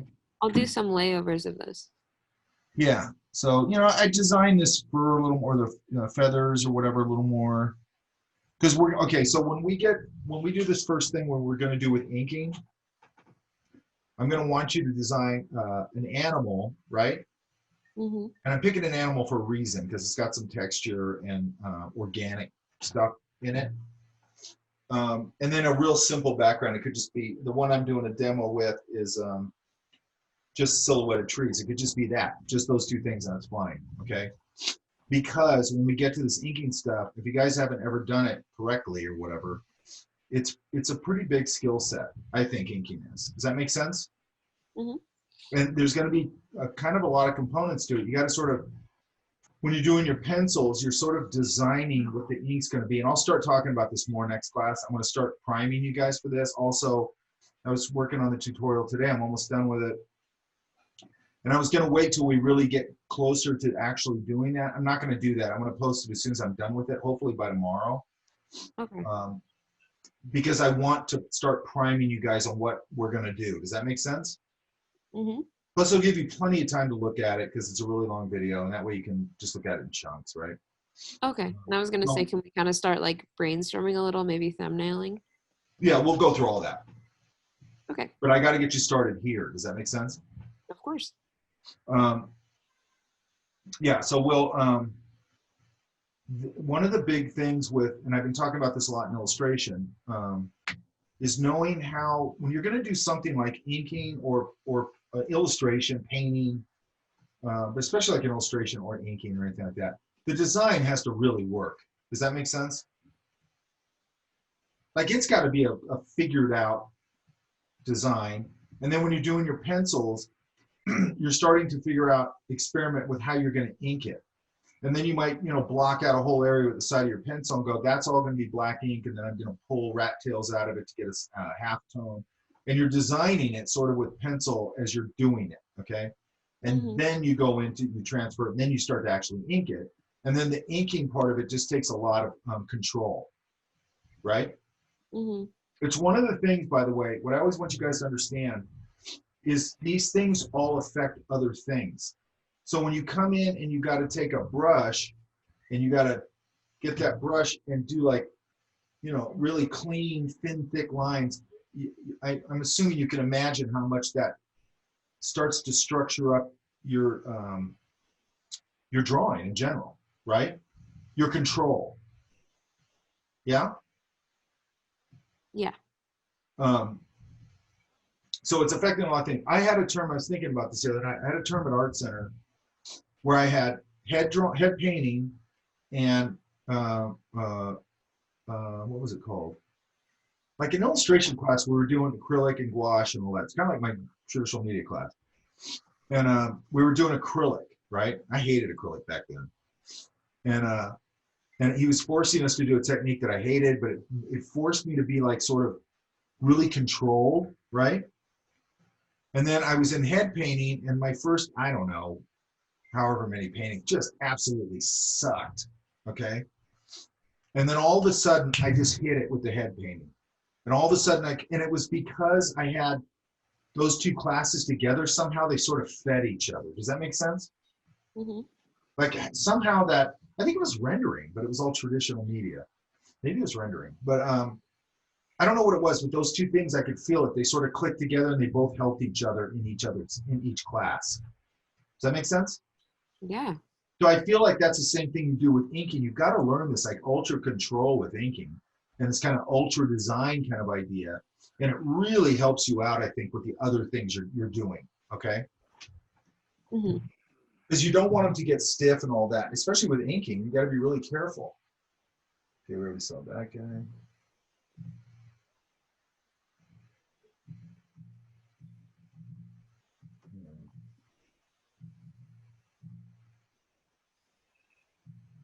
All right, I'll just go through. Let me see. I might see it already.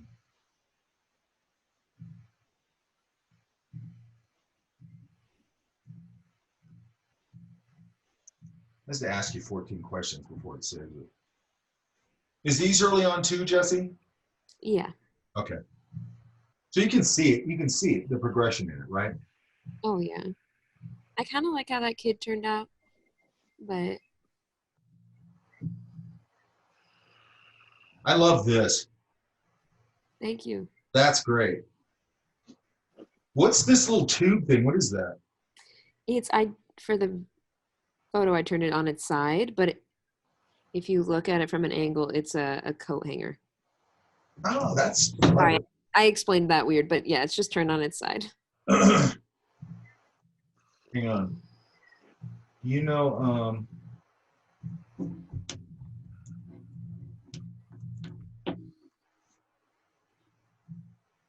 this is who it reminds me a little bit. You know this dude? No, maybe I've seen his style is like really familiar. Yeah, because everybody rips it off. It's Jim Flora. So this is all stuff from the 60s. He did a lot of cool like jazz album covers. Isn't that cool? Yeah, that's super cool. Look at this. This guy was a badass. Look at this one. Here you go. There it is. Right? Oh. Mm-hmm. That's totally what that reminds me right there. That's straight up like 60s jazz album cover. Now the only thing I would do with this is I would get some bitchin', you know, some cool like thin, thick line work going on here.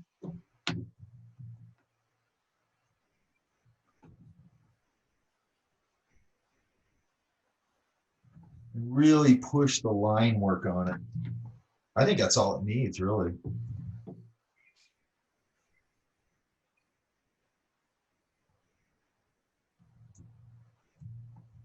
Yeah, keep doing those. Cool. That one felt good.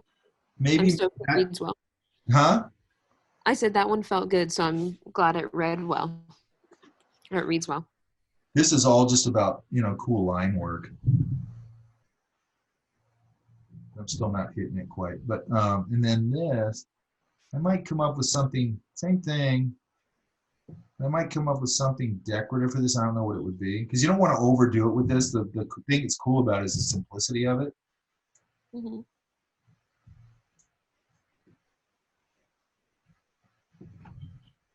Yeah, and I don't know what I want to put something super decorative on it. See, my brain's going to like, put a core right there. That's a stupid idea. You know what I mean? It's like, don't drag Not it. about like how to make it kind of real world, huh?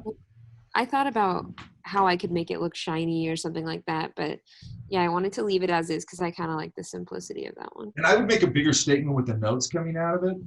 Yeah. Oh, that'd be cool.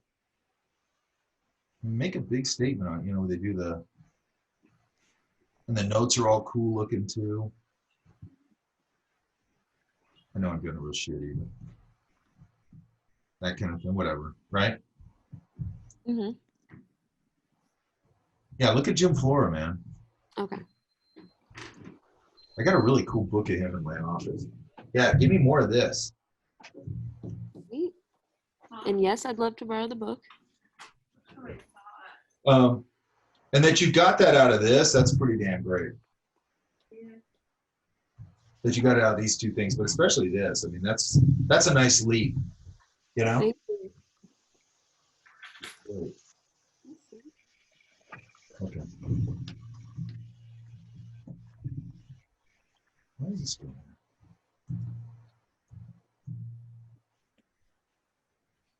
This is interesting. Thank you. This is sort of living a little like that last one. A little bit. It's a little more.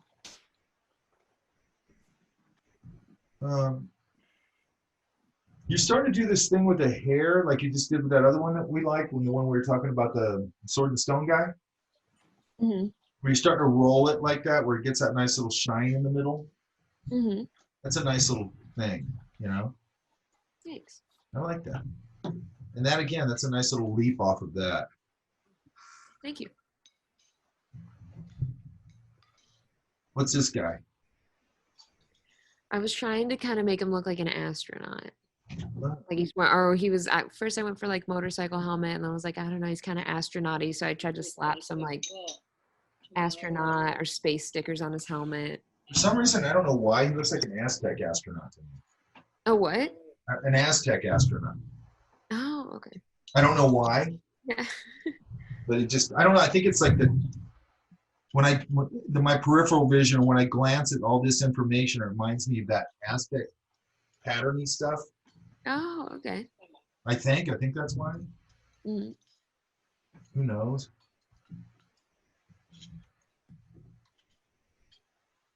This one's kind of fun.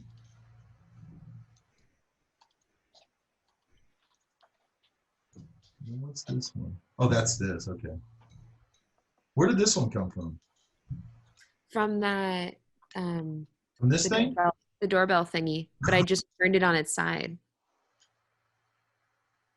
So I was trying to make him look like he was playing the harmonica, but I think it looks more like he's eating a harmonica. So I might do a layover and put like a burger in his mouth. I think it's funny. It looks like he's eating a harmonica. Eating a harmonica. He's that dedicated to the music. Yeah. Yeah. But I mean, these things right now, they're just exercises. You know what I mean? And yeah, if you want to, try and refine it and, get that pose right and all that stuff, I get it,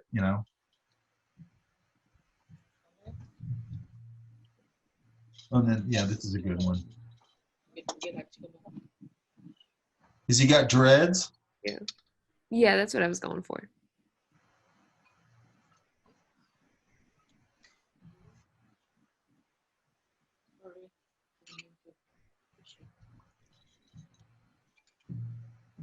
Is that a tooth right there? Yes. I like that you didn't give him the joint. I know, but I gave it to the astronaut. I mean, okay, well, that's not getting stoned. I don't know, yeah. Than the Rasta guy or whatever he is. This one I might have done a thing where I kind of carried this shape that way, where the whole, it's kind of like, we were just looking at something, I can't remember what it was, where the whole, the Chippewa stuff, where the whole body's also the head. Oh. Mm-hmm. I might have played with that a little bit. Now, having said that, I mean, everybody's brain's going to work differently, so it's, Mm-hmm. But I always like that when I can make that work. I just like that. And I can see that even the parts of the pot that goes off to the side where I put little hands, those could be little glasses or something that was just a head. I kind of couldn't riddle that guy, so I like that idea better. yeah, some of these things you look, I think there was I was reading an interview or something like that. I've done this before where I'm working on a product, something, and I can't think of anything especially from like a shape perspective or something like that. And I need shapes, and I'll go anywhere. I'll go in the bathroom wherever I'm working at and look for shapes, or I'll go to the market, or I'll go to the hardware store, and I'll just start looking for shapes. You know what I mean? Yeah. Yeah. Oh. But I think I was reading something. I can't remember what movie. It might have been Star Wars. Somebody was talking about working on that or some years ago. Mm-hmm. And he's like, I think that's what he did. I think he went to the market or something to find shapes. And then he goes, well, if you look at that ship, it's the top of a 4-9 bottle or whatever it was. And then when you saw it, you go, holy shit, it is. You know what I mean? Mm-hmm. He's doing the same thing. He's just fishing for shapes, Mm-hmm. Because after a while, you get totally blocked, Yeah, no, absolutely. And what's weird that I notice about it, that what my default thing is I run out of ideas, and then I start drawing a bunch of stuff, and I go, hey, this stuff's really cool. Okay, I got it. And I'm drawing all these, and I draw, I don't know, 20 thumbnails or whatever. Then I leave, I go to lunch, I come back, and I go, this is all the same idea. Like I just drew the same idea over and over again, but I'm so desperate that I thought I was talking myself into thinking there were a bunch of new ideas. And it's not even a new shape. It's some shape I did a while ago. You know what I mean? Yeah. But for some reason, I'll just keep drawing it. And for some reason, my brain thinks it's something new, and it's not. It's all the same thing. It's so frustrating. Yeah.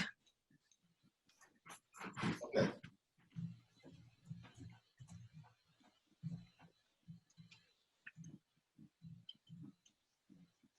Now I'm going to go through the ones that I have here.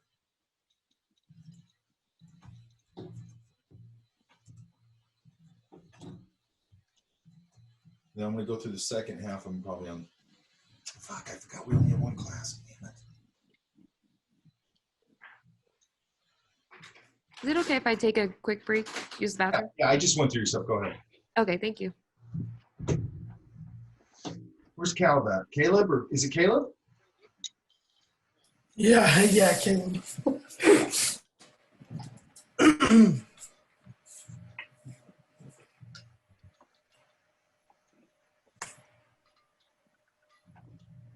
Okay, so these are face things, right? Oh, I see. Okay. Mm-hmm. I think what you got to do is stop thinking as much about. Oh, here we go. When it comes to faces, I mean, you can do it like this guy. I mean, that's a really. But I think you could take it. Well, you're starting to do it. Okay, so the things that are working here are this, when you're doing this real symbology stuff like this. I love this. Like that's cool. This is a shape. And even this, that you're turning that into such a graphic shape. I wouldn't worry.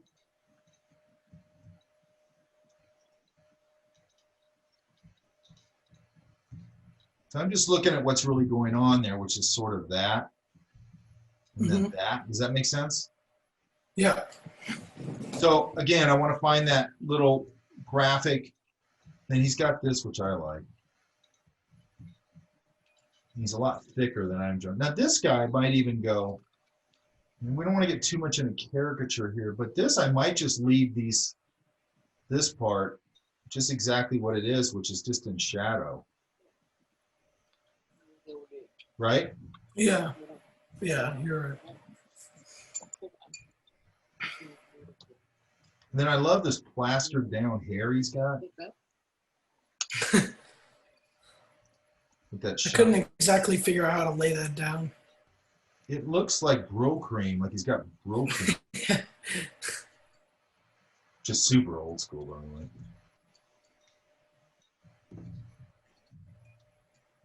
So I like what do like here. Like it feels like the mouth you're trying to get too realistic, and I would get more symbolic with it. Okay.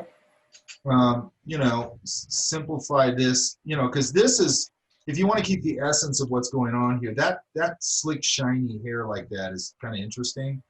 And then I probably really go crazy on these glasses because they look big anyway. Yeah. My guy looks like Howard Cosell. You know who Howard Cosell is? No, I This don't. guy looks like, the way I'm drawing him, looks like Howard Cosell. He was a really weird sportscaster in the 70s. Last one.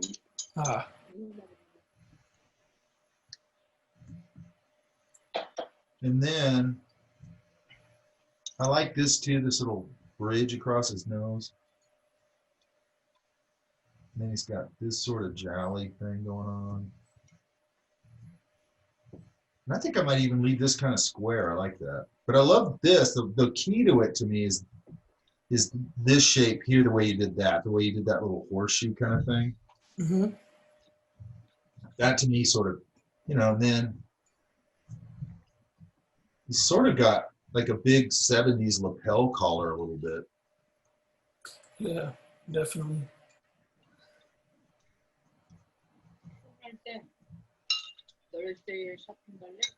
Maybe a little of that. And that's it, right? So what are we reducing him to? We're sort of getting him a little more square, right? Mm-hmm. And then adding this little deal to it. That's a super graphic language. Does that make sense? Absolutely. And then, you know, this, and, you know, and then when you go the big oversight, because he looks like he's doing that thing that, I mean, he's older. He's not super old, but he's older. He's doing that thing that old guys do where they get the big giant glasses for some reason. Like, I don't know why they do that, but they always get these big giant old guy glasses. And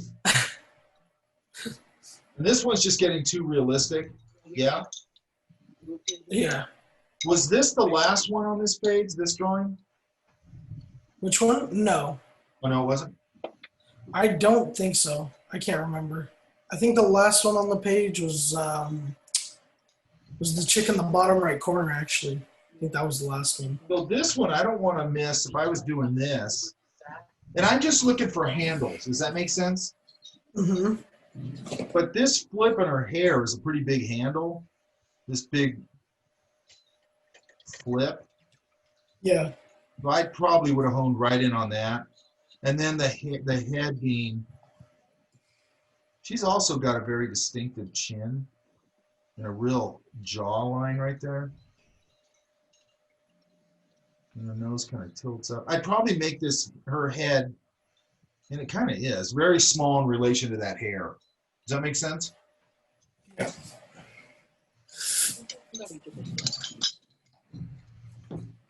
So that's more of a size relation. Yeah.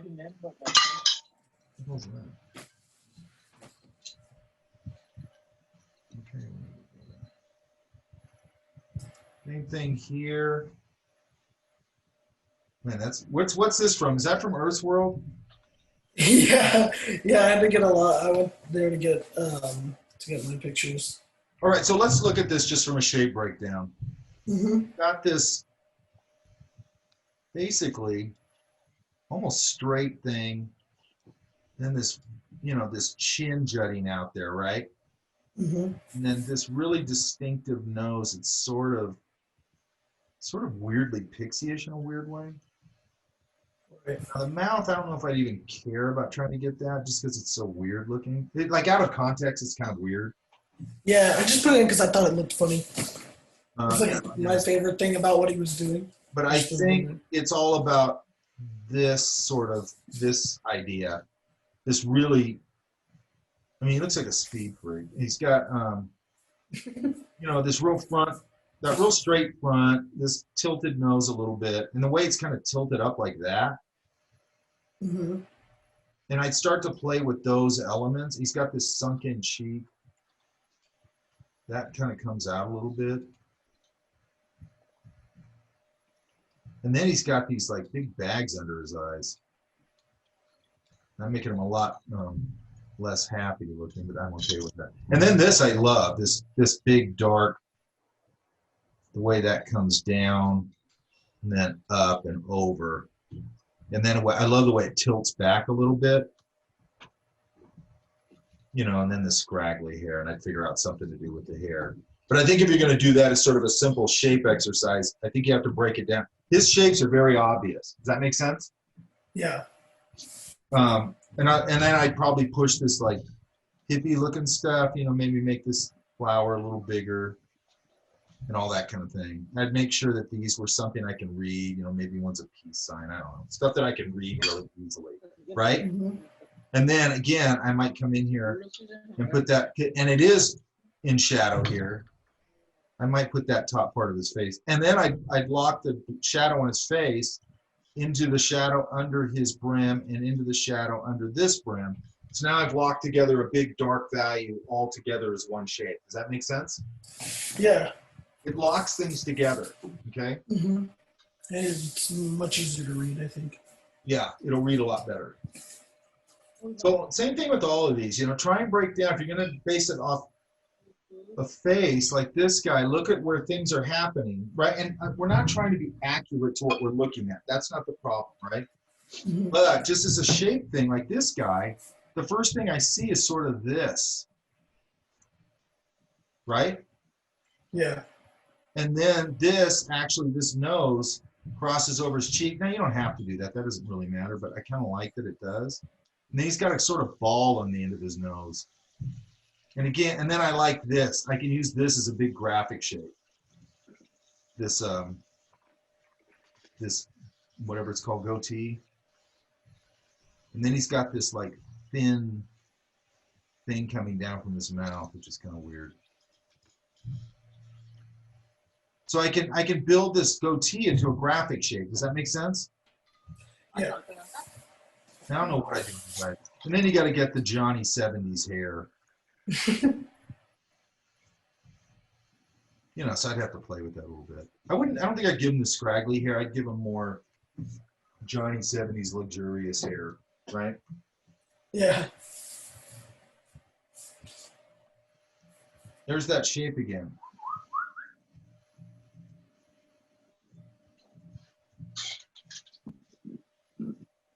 Okay, these are objects, right?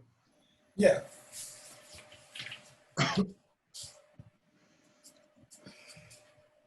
I think this one right here, what is that? It's Oh, like nightlight? well, no, it's like a air freshener type thing. It has like candle wax in there. So yeah, it lights up, but it's meant to like smell up. Where did that come from? Do you know? I have no idea, honestly. I think it's like a housewares thing you can pick up It's at like like the Walmart worst or something. design. It's like the worst designed object I've ever seen. It's just so weird. It's like it looks like Yeah. you got at the Renaissance fair or something, Right. But this thing, there's I don't know how to solve it yet. There's something about this shape hanging over this shape that's kind of interesting. That's what I did with the chin. I couldn't exactly figure out what I wanted to do with it. Yeah, but there's a definite, maybe it's a mustache comes through there and connects these two shapes. I don't know. It definitely feels like, I don't know why, but it reminds me of those drawings that you see on playing cards. Mm-hmm. I don't know, like the king and the queen and all. I don't know why it reminds me of that. Oh yeah, I know what you mean. That doesn't mean. Is this one based on that too? The guy up top? Yeah, that's based on this, right? No, the guy up top was based on the fan. No, this guy here. Oh yeah. So if you're going to do this, like this architectural hair idea, make sure that you sort of figure it out, right? Yeah. Like it could just be as simple as what we were talking about earlier. Just a simple shiny hair idea, right? Because what we want to do is start locking these things together as a graphic idea, okay?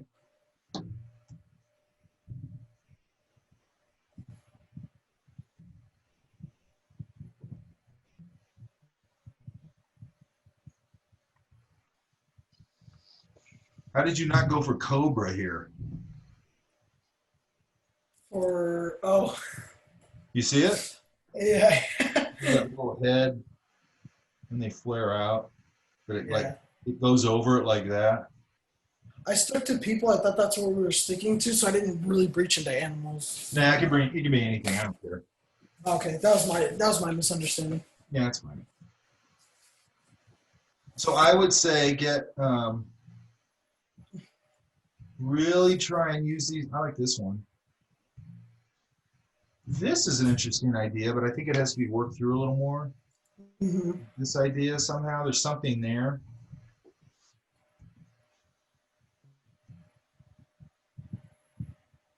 You know, and you could use a piece of it, like you could use a little piece of this top, this part, right? Yeah. This is an interesting shape.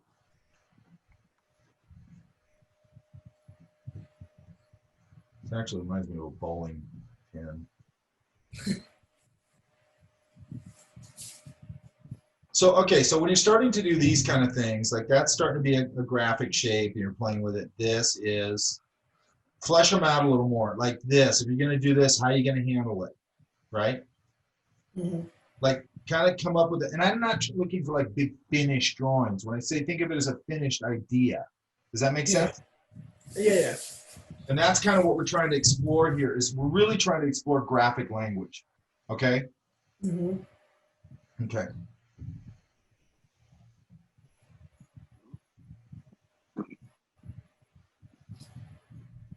Gilbert, did you get them in here?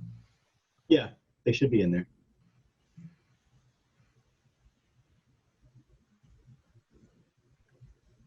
I know I downloaded yours. Okay, I know I downloaded yours. Do you want me to No, wait a minute. I know upload I them again? No, I know I got because I remember seeing them. Okay. Hang on. Here they are. You're in another folder.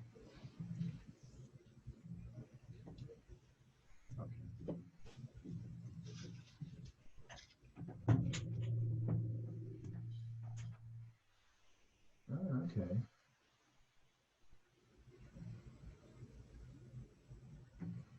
Now here we're starting to hit something, right? Yeah. Here we're starting to, and it's in there. It's in the graphic language thing. This is starting to get pretty realistic, right? This I think has got a little bit of realism to it, but like in a cool graphic way. Does that make sense? Yeah.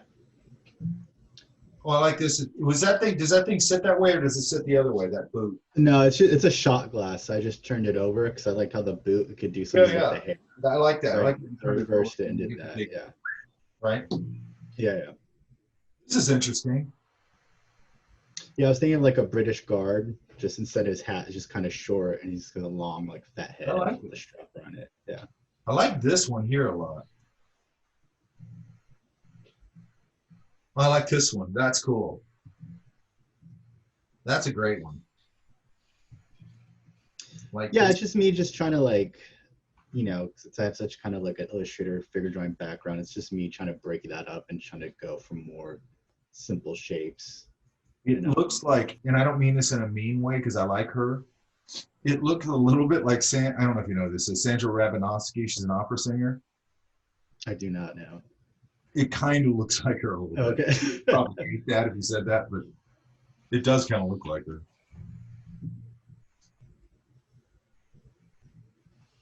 Because like when I met her, I remember her looking younger and stuff.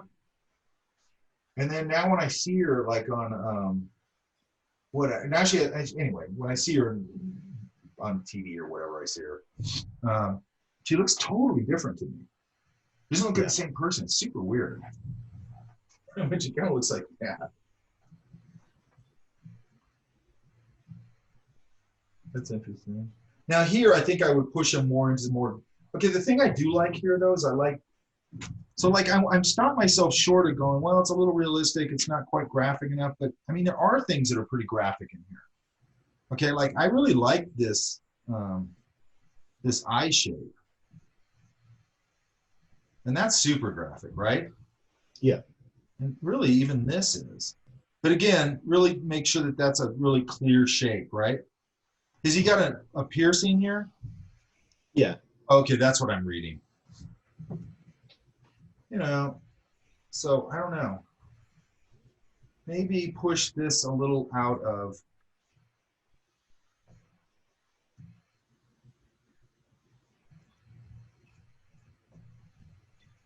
And I'm just looking at this because it kind of stair steps. It's got a divot, right? So I'm wondering if I can take some of that from it to kind of push him more into a graphic language and out of sort of a realistic language. Does that make sense? Yeah. So I might be able to use that idea as like a, whatever you call that, his cheekbone. And I might do something with this. I don't know what. I might just simplify the mouth a lot, right? Yeah, that's what I like this too. I like that these are sort of just squares or rectangles or whatever. Yeah? Yeah. Getting a little realistic with that one, right? Okay. Yeah. Well, there's the Higgins bottle. Did you already have Higgins ink? Yeah, I already have that. Yeah. There's a bunch of ways you can go with that guy, right? Yeah, definitely. Again, I'd push it. Like I like this stuff, this graphic stuff. And this is another case where I might try and I don't know if it works. Have the hat. I do this a lot just in general. You know, maybe the hat, I still haven't gotten it right here, where the hat just goes right down into the head. Does that make sense? Yeah, okay. Like I do that a lot with when I'm caricaturing people, and I might draw them like this. And then if they got a baseball hat on or something, I just draw it as like part of their head shape or like okay, yeah. It's like it's all in cowboy hat, right? And I'll just pull it right up out of the head shape. I do that a lot. There's something oddly satisfying about it, right? Yeah, definitely. At least to me there is. That probably sounds weird, but anyway. And again, drop that top part in the shadow, right? And part of the reason I do this shadow shape is I can lock the bill and everything, the brim, or whatever you call it, with part of this shape. And I got a big welded shape together, right? So I might play around with something like that, although I'd probably just jump on other ones. These aren't the things I can keep. I mean, you can sit there and just play around with it a couple of times, but yeah, beating it to death, you know what I mean? Yeah, I mean, it's an exercise, that's all. Like they did here, right? Yeah. So this guy, again, I play around a little bit with maybe getting this really graphic. And I don't know what kind of eyes. I'm stuck on this one kind of eye right now. I don't know why. Maybe just get them a little more graphic. Okay. Yeah, I think all the stuff you went over on the first part with Jesse's stuff, that really helped. Because I think I just trying to break stuff down to shapes and finding those easy shapes and just going from there. That's what you want to do. Yeah. And just getting more used to that, yeah. Part of this, what I really want you to do is kind of reduce it as much as you can. Okay. Just reduce it, you know what I mean? Yeah, when you talked about like being a graphic designer, that definitely like, okay, that makes more sense because that's my background. And then just taking that part of it and then finding those mass shapes and then just breaking it down. Look at a guy, look at Chip Laws. I mean, he's a great example of that. And I don't know if that is his background. I just suspect it is. He's such a good designer, you know? I mean, he's a bitch and illustrator, but he's a bitch and illustrator because he's such a cool designer, you know? And man, does his stuff read like crazy. You know what I mean? You put that stuff up on a billboard, you're going to see it 8 miles away. Yeah. And read it, you know? So same thing with a lot of these. I'd start going in and going, how can I push this? Like this could be here, but maybe it's kind of like what we talked about before where you do some kind of graphic shape there. You know, what kind of nose does he have? You know, can I get it really graphic? This is pretty graphic. Like you're doing some cool graphic things with eyes and stuff. This is really graphic, these eyebrows, right? What kind of hat is that? It was just a baseball cap, just a regular cap.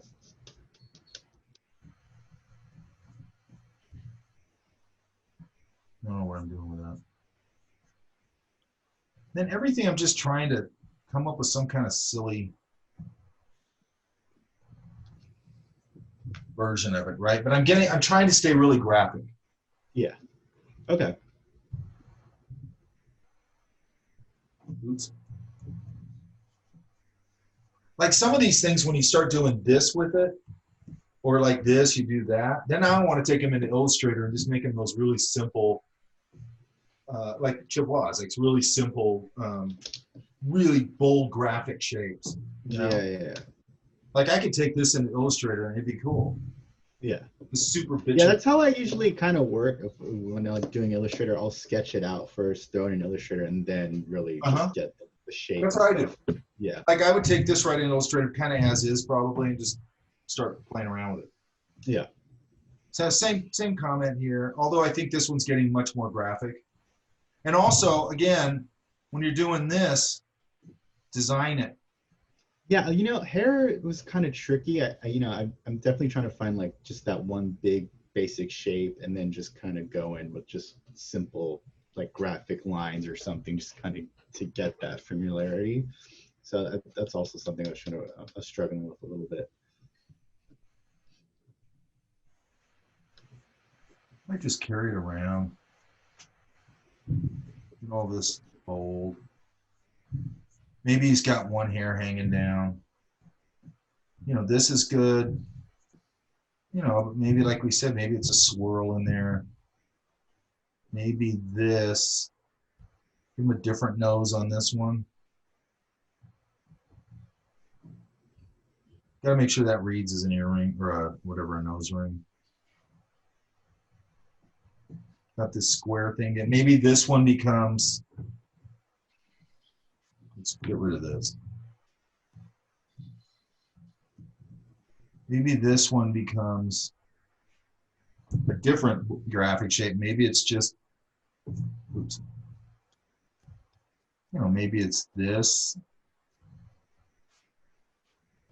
right? Yeah.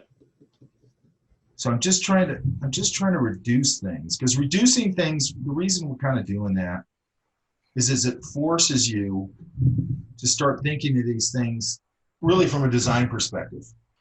Yeah. Okay.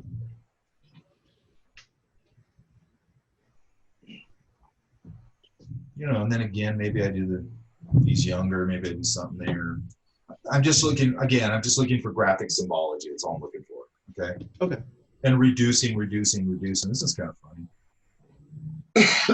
Yeah, I was kind of thinking like a Shakespearean type of like Old English, especially with the big like collar frill for the bottom. That was the base of the glass. So that's what I was kind of going for. One thing you can do here when you do these kind of things, these kind of collars, you can kind of just go and wrap it around. It's right to that. Does that make sense? Yeah. You know, and then it goes in here, and then it goes like that. Blah, blah, blah. I mean, this works too as a graphic language, so it can work that way too. Okay. I don't have a lot of comment on that. I mean, that's pretty reduced graphically. Yeah. And it's silly, which is what I'm going for. I love this one. Yeah, that was my favorite one. That was very fun. That's really specific. It looks like somebody specific. You know what I mean? You know, I just did it. It just kind of popped in my head, and I just went with it when I was trying to figure out what to do with it. I used to do this thing. I mean, instead of reading before I went to sleep, I would have a clipboard and I just doodle. And I would do it, deliberately to not have any purpose. Like even if I was working on something, I'm like, I'm not working on it. I'm just doodling. I'm not doing anything other than that, right? Yeah. And it's really interesting because then you just start drawing. I'd start drawing stuff. And a lot of it, it's so weird. It just pops out of your subconscious. And then this is a long time ago. And you go, how do I even know how to draw that? Like, I don't know. Why do I know how to draw that? And I've got some of them somewhere. I should find them. Like one of them was like an old 1930s looking guy riding a unicorn on a tightrope, like an old flat cap on, and you know, beard and stuff. And you're just like, where did that come from? You know what I mean? Yeah. Yeah. Or, I don't know, just all kinds of weird, just all kinds of stuff. And a lot of it was cool. I liked it. But I had to stop doing it because it got me super amped and I couldn't sleep. Oh, okay, yeah. Because then I just want to sit there and draw all night because now I'm all revved up and I'm drawing. it's not like reading like puts you to sleep. You sleep, yeah. Drawing gets me all amped, you know, so I had to stop doing it. But it was cool, you know? Yeah. And what was cool about it is like not having a purpose, just screwing around. And half the time you do it and nothing happens. And then sometimes you get like, wow, man, I'm on, you know? And these are just head shapes? Yeah, these are from, I was looking at Earth's World, so I was just looking through all the different people and just trying to like just do like graphic stylized heads and stuff like that. Just taking them and breaking them down. It probably came out a little too realistic, but yeah, this one I think is pretty cool, that one. Yeah, that guy, elongating his neck. He already kind of had like a long neck. I just made it a little bit longer, and his face was already like a little bit narrow. So Yeah, I tend to look, I like these, like this to me is very graphic-y, this idea, right? I like this one. Thanks. Yeah. Now, when you do stuff like this, like the glasses, and I know it's a doodle, okay? But the thing with doodles is you can kind of practice things. You don't want to overthink them, but, you know, make a real statement when you're doing this kind of. Okay, just give it that little real reflection clean. Like I love to hatch. Real clean. I like this ear shape. I might have emphasized, you know, the overlap a little more, and that's about it. And then this, again, make a little more of a statement. You got like tight curly hair? Yeah. So I might do a little more information on that, not much. And then this again, I might go, you know, maybe I can just do that. Right? Does that make sense? Yeah, definitely. You know, and then if the lights come from over there on his neck, I might do a little. And then that would mean I'd have some here, maybe even here. And then if there's a plane on the side of his head because he's thin, I might be able to get away with this whole side being sort of in shadow a little bit. Right? Yeah. And you know, it's good to start sort of getting your hatch on, because that's what we're going to be doing a little bit with ink. It starts to help you with the ink. Okay. And I got to get that. I'm going to really try and get that thing done. I'm almost done with it, but it's just so long. It takes so long. Yeah. And the way I've broken it down is, shit, how did I break it down? Tools, drawing, I think rough drawing, refining the drawing, ink, color, right? So it's broken up into like, I don't know, 3 sections or whatever. Okay.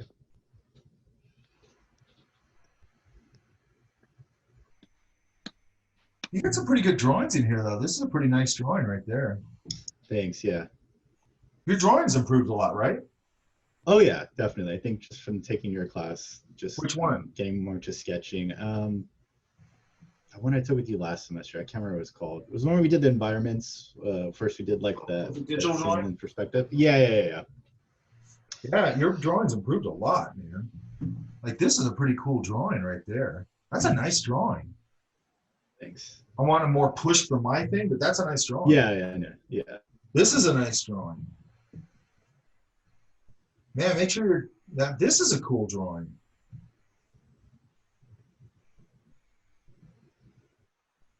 This one is. I mean, you're pushing a lot of them. That one's funny. This is a good one. This one's funny. Oh yeah, that. It looks like he's wearing some superhero, you know, the little. Yeah, he had like those crazy like big glasses. So I kind of, when I was simplifying it, I kind of liked how it looked kind of like goggles because they were so big on his face and they wrapped around it almost completely. So that's what it ended up kind of. Looks like some like half-ass stoner superhero guy. Yeah. It's all out of shape. This one's interesting. I mean, all this type of thing you're doing here is going to help you out later on. Okay. Because you can when we get past this stuff we're doing right now, which is just real fundamentals, then you can start leaning on your own style more. Okay. Okay. And maybe that, maybe your style is more, here, here. This is pretty realistic. Maybe here. This guy, I think this guy's funny. This is interesting. The thing is I'm looking at this like this guy. Some of these, and then your bottle one that when we were talking about, they look like specific people. I think that that's a plus. Okay. Like when you look at somebody and you go, like sometimes you look at it, it's just like this, and it could be made up, whatever it is, and you look at it and you go, I know that guy. Like I know that guy, I know what you're saying. There's a Carter Goodwitch drawing that I always pull up, and he was voiced by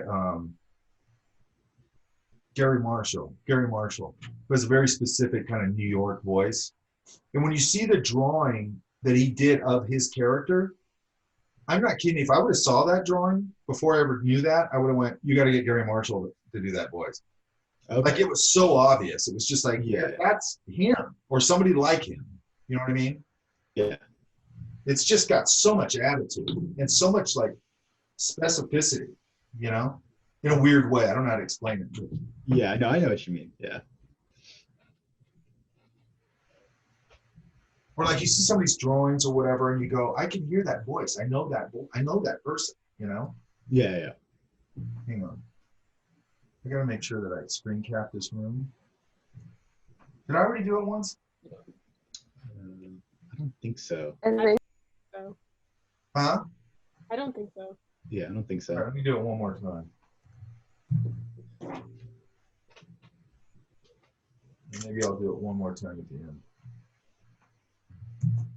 Then I know who bailed on me. Okay. And again, I know I'm going through these very specifically and very in depth and everything. I will lay off a little bit as we get further along.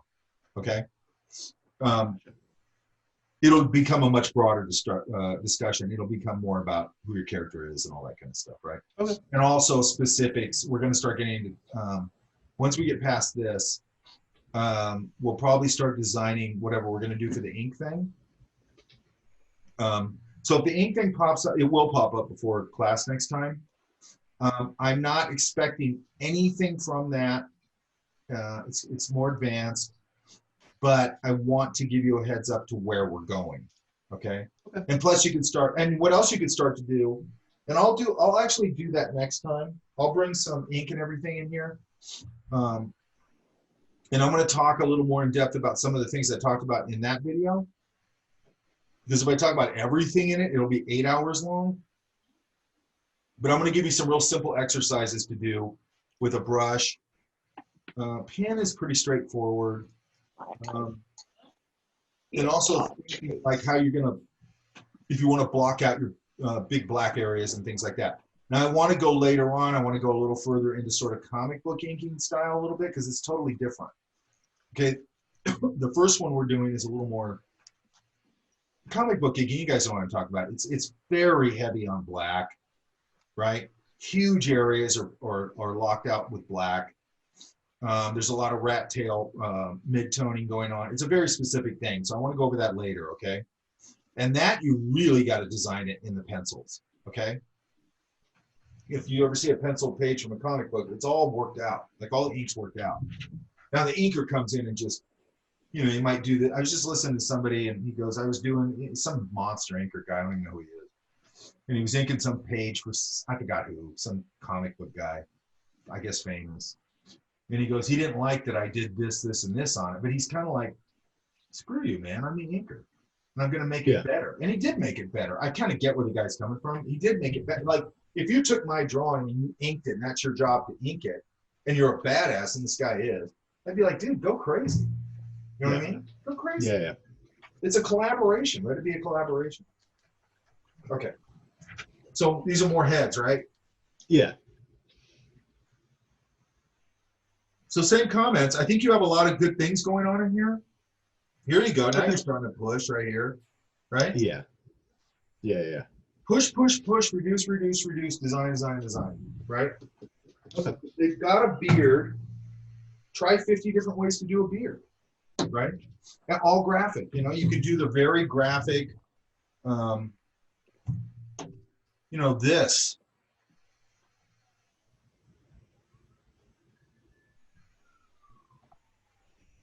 and it's just a graphic shape, right? And that's it, right? You can do sort of like what you're doing here, where you get more linear about it, more hatchy about it, whatever you want to do, right? That's way too much. You're starting to do it here on this hair, right? But like if you got hair here, really design it. And again, this could be sort of a blocked out shape. A lot of times I just follow the planes of the hair. Actually, a lot of people do. And I just follow these planes of the head. That's all I do, right? But I can do it in a very graphic way, okay? Another thing, like if you're doing hair that goes this way, like, like George Jetson hair. Let me see if I can do this. There's his ear. Does that make sense? Yeah. So here's kind of a George Okay, yeah. Jetson looking guy, right? Yeah. If I go, if I do this, and this is another little graphic trick. If I go, this part of his hair can follow this, right? Because that's going up and over his head, and it's going right here, correct? Okay. And then going, let's just go this way for this one. And then it comes down like that. Okay, so I'm determining two things now. I'm starting to tell the viewer the planes of the head a little bit, right? But also, right when it divots into that, where it parts, the part, I can come in here and go a little darker. And see how it kind of does that weird, like if you look at hair like this, it does that. Like right before it turns, it goes darker. And then right when it comes out, it goes darker. And it's just a nice little graphic thing that gives it a little bit of form. Does that make sense? Yeah. And then when I do this, then I might go here and then I might go, okay, he's got a stray hair there, whatever. Maybe it kind of comes down like, it's weird, it's not going there. Maybe he's got a stray one here or something. You can break them up a little once you establish it.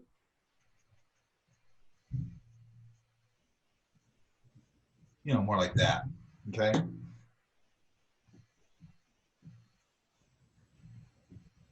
Very angry dad, okay? Anyway, graphic shapes, right? But those graphic shapes, when you're looking at things from nature and things like that that little hair part thing, then you can take that really happens. It happens in the real world, but then I'm taking it and I'm turning it into a graphic symbology. And it helps my drawings a lot because it just gives them a little more oomph, It's the stuff I used to always look at when I was a kid. I'm like, how do they know that? Like, how come it goes darker right there, but it looks so cool? I didn't know why. I didn't know that was basically a core shadow. I didn't know that. You know what I mean? Yeah. With cartoon guys and all that. Okay, so same idea, right? Yeah? Yeah. Just let's play around with the graphic thing, and then we'll start exploring this a little more realistic style later on, okay? Okay, cool. We got that one. Where's Emily at? I'm here.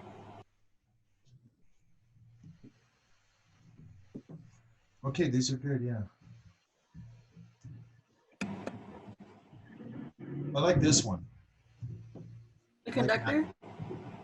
Yeah, I like that one. But get Yeah, this me a too. little. What'd you say?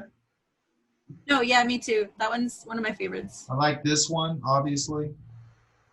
That's got a lot of attitude. That's good. And I like that leaf. That's a big leap from that. This is good leap. This is interesting. Where'd that one come from? This? Oh, yeah, I see. It's a fancy candelabra, and I was just like, oh, that looks like it'd be like a cool African princess, like one hat. Nice drawing. Thank you.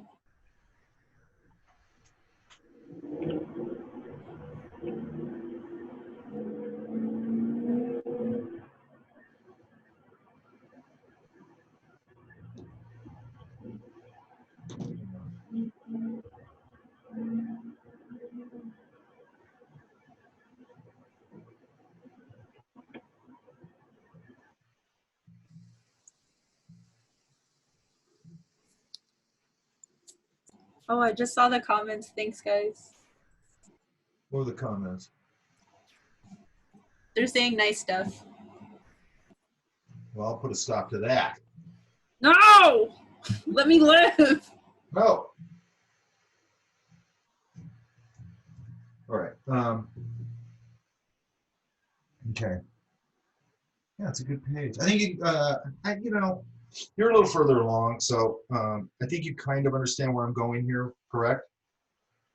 Yeah, I mean, it's a lot of like the basics from character design that we learned, so I think that really helps a lot, but I do want to get more graphical. Yeah. So I think this was just a good jumping off point. Yeah, what we want to do is we want to get our fundamentals down in this kind of thinking and everything. Because to your point, like it really feeds into character design and all that kind of thing. But you want to have a broad range of design tools. Does that make sense? Yeah.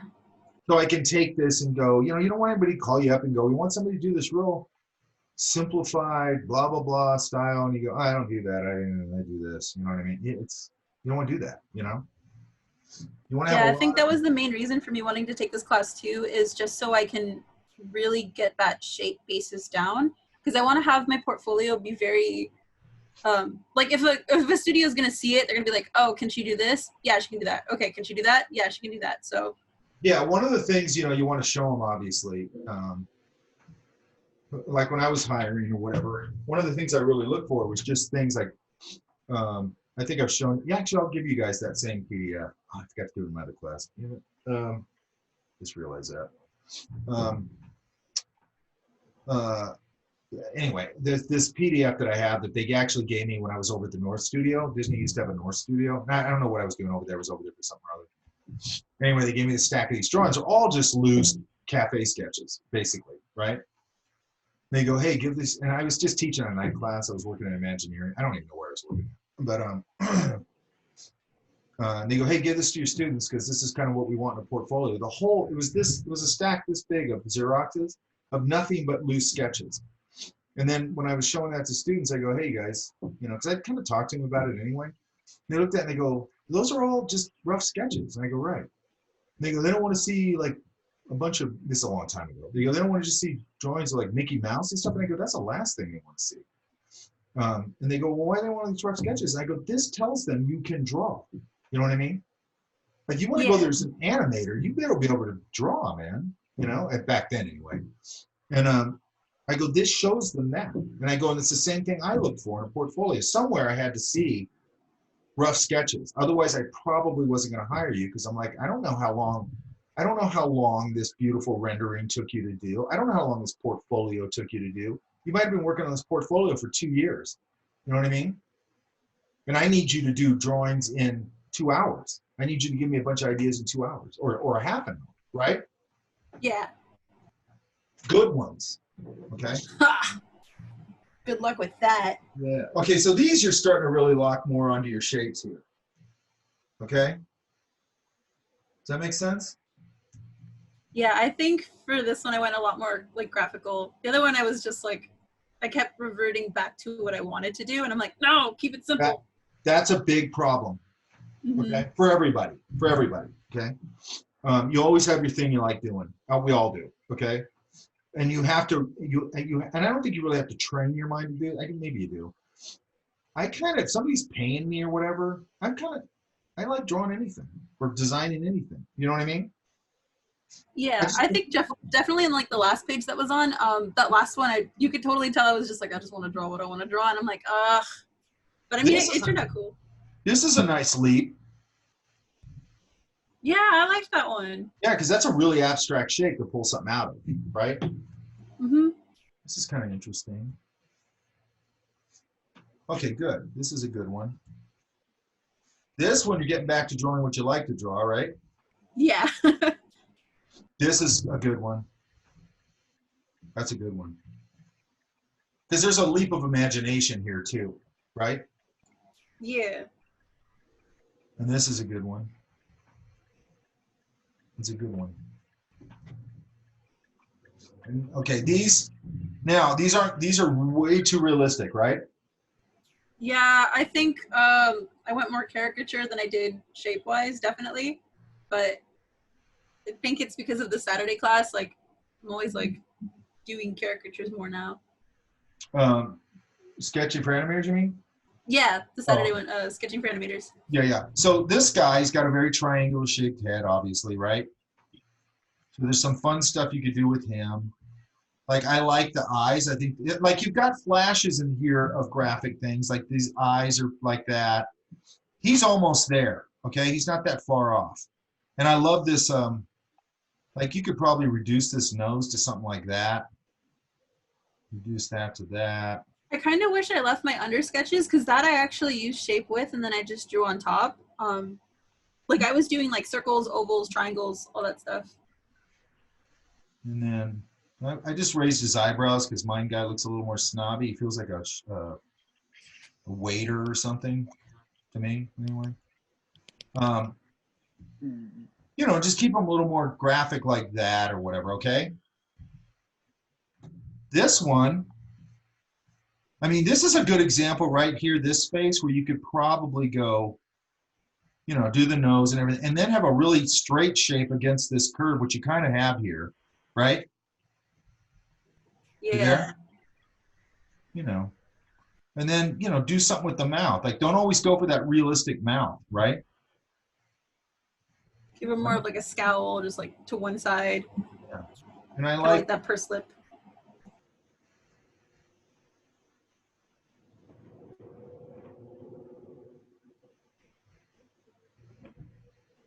You know, she doesn't look like the nicest person in the world.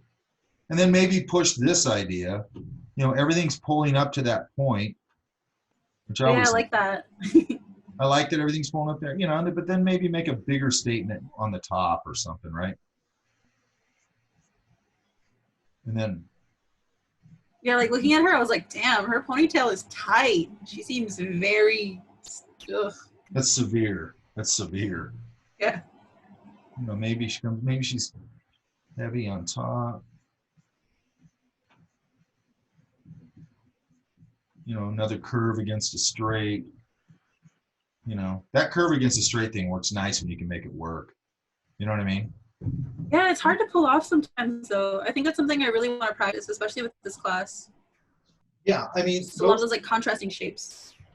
Yeah, and you gotta start pulling. The thing I love about cartooning, or whatever you want to call it, is how you could do these sort of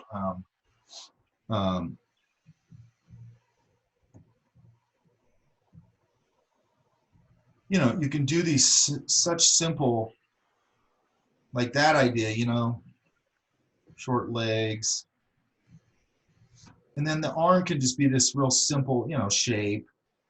And you get to play with all those like really simple things, you know what I mean? And for character design, it's really good because you want to reduce them down like that. Now, sometimes you're going to plus them up and make them a little more anatomical or whatever, right? But I like just the simplicity of it. And I like, damn it, hang on.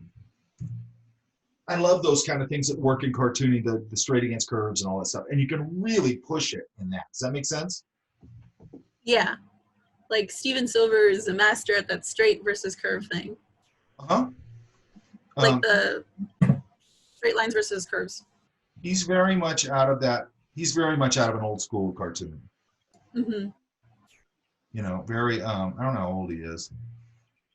You know, again, I can do the little flip and have his gut hanging out a little bit. Pants. You know, then maybe I pull this straight up, and that's how I start it, where that head starts straight out of that body shape, okay? Then I go, okay, how much do I need to show this? Make sure that the feet are in the right position and stuff like that. Make sure that it's following a center of gravity, right?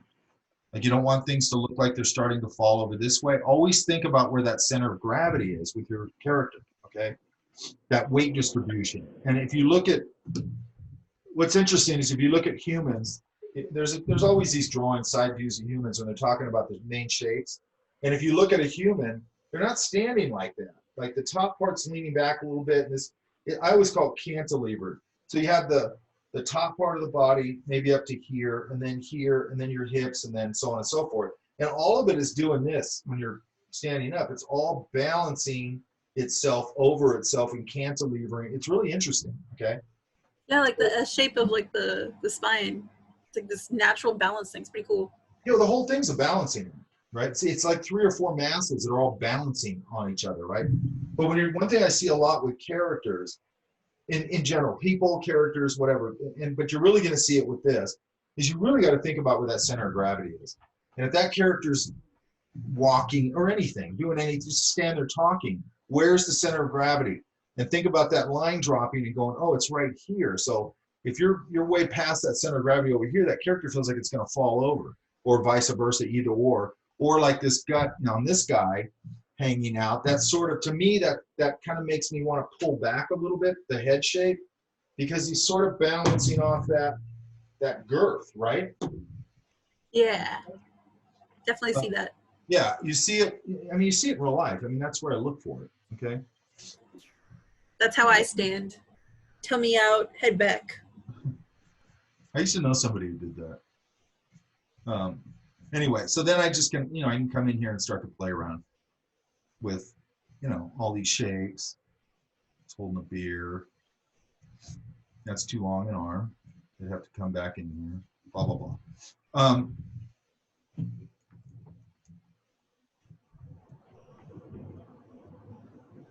Okay, let's go back here.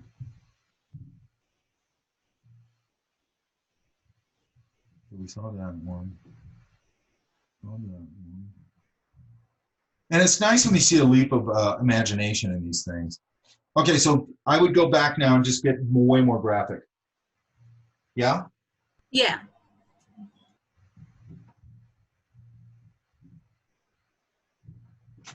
This guy would be pretty easy to make more graphic.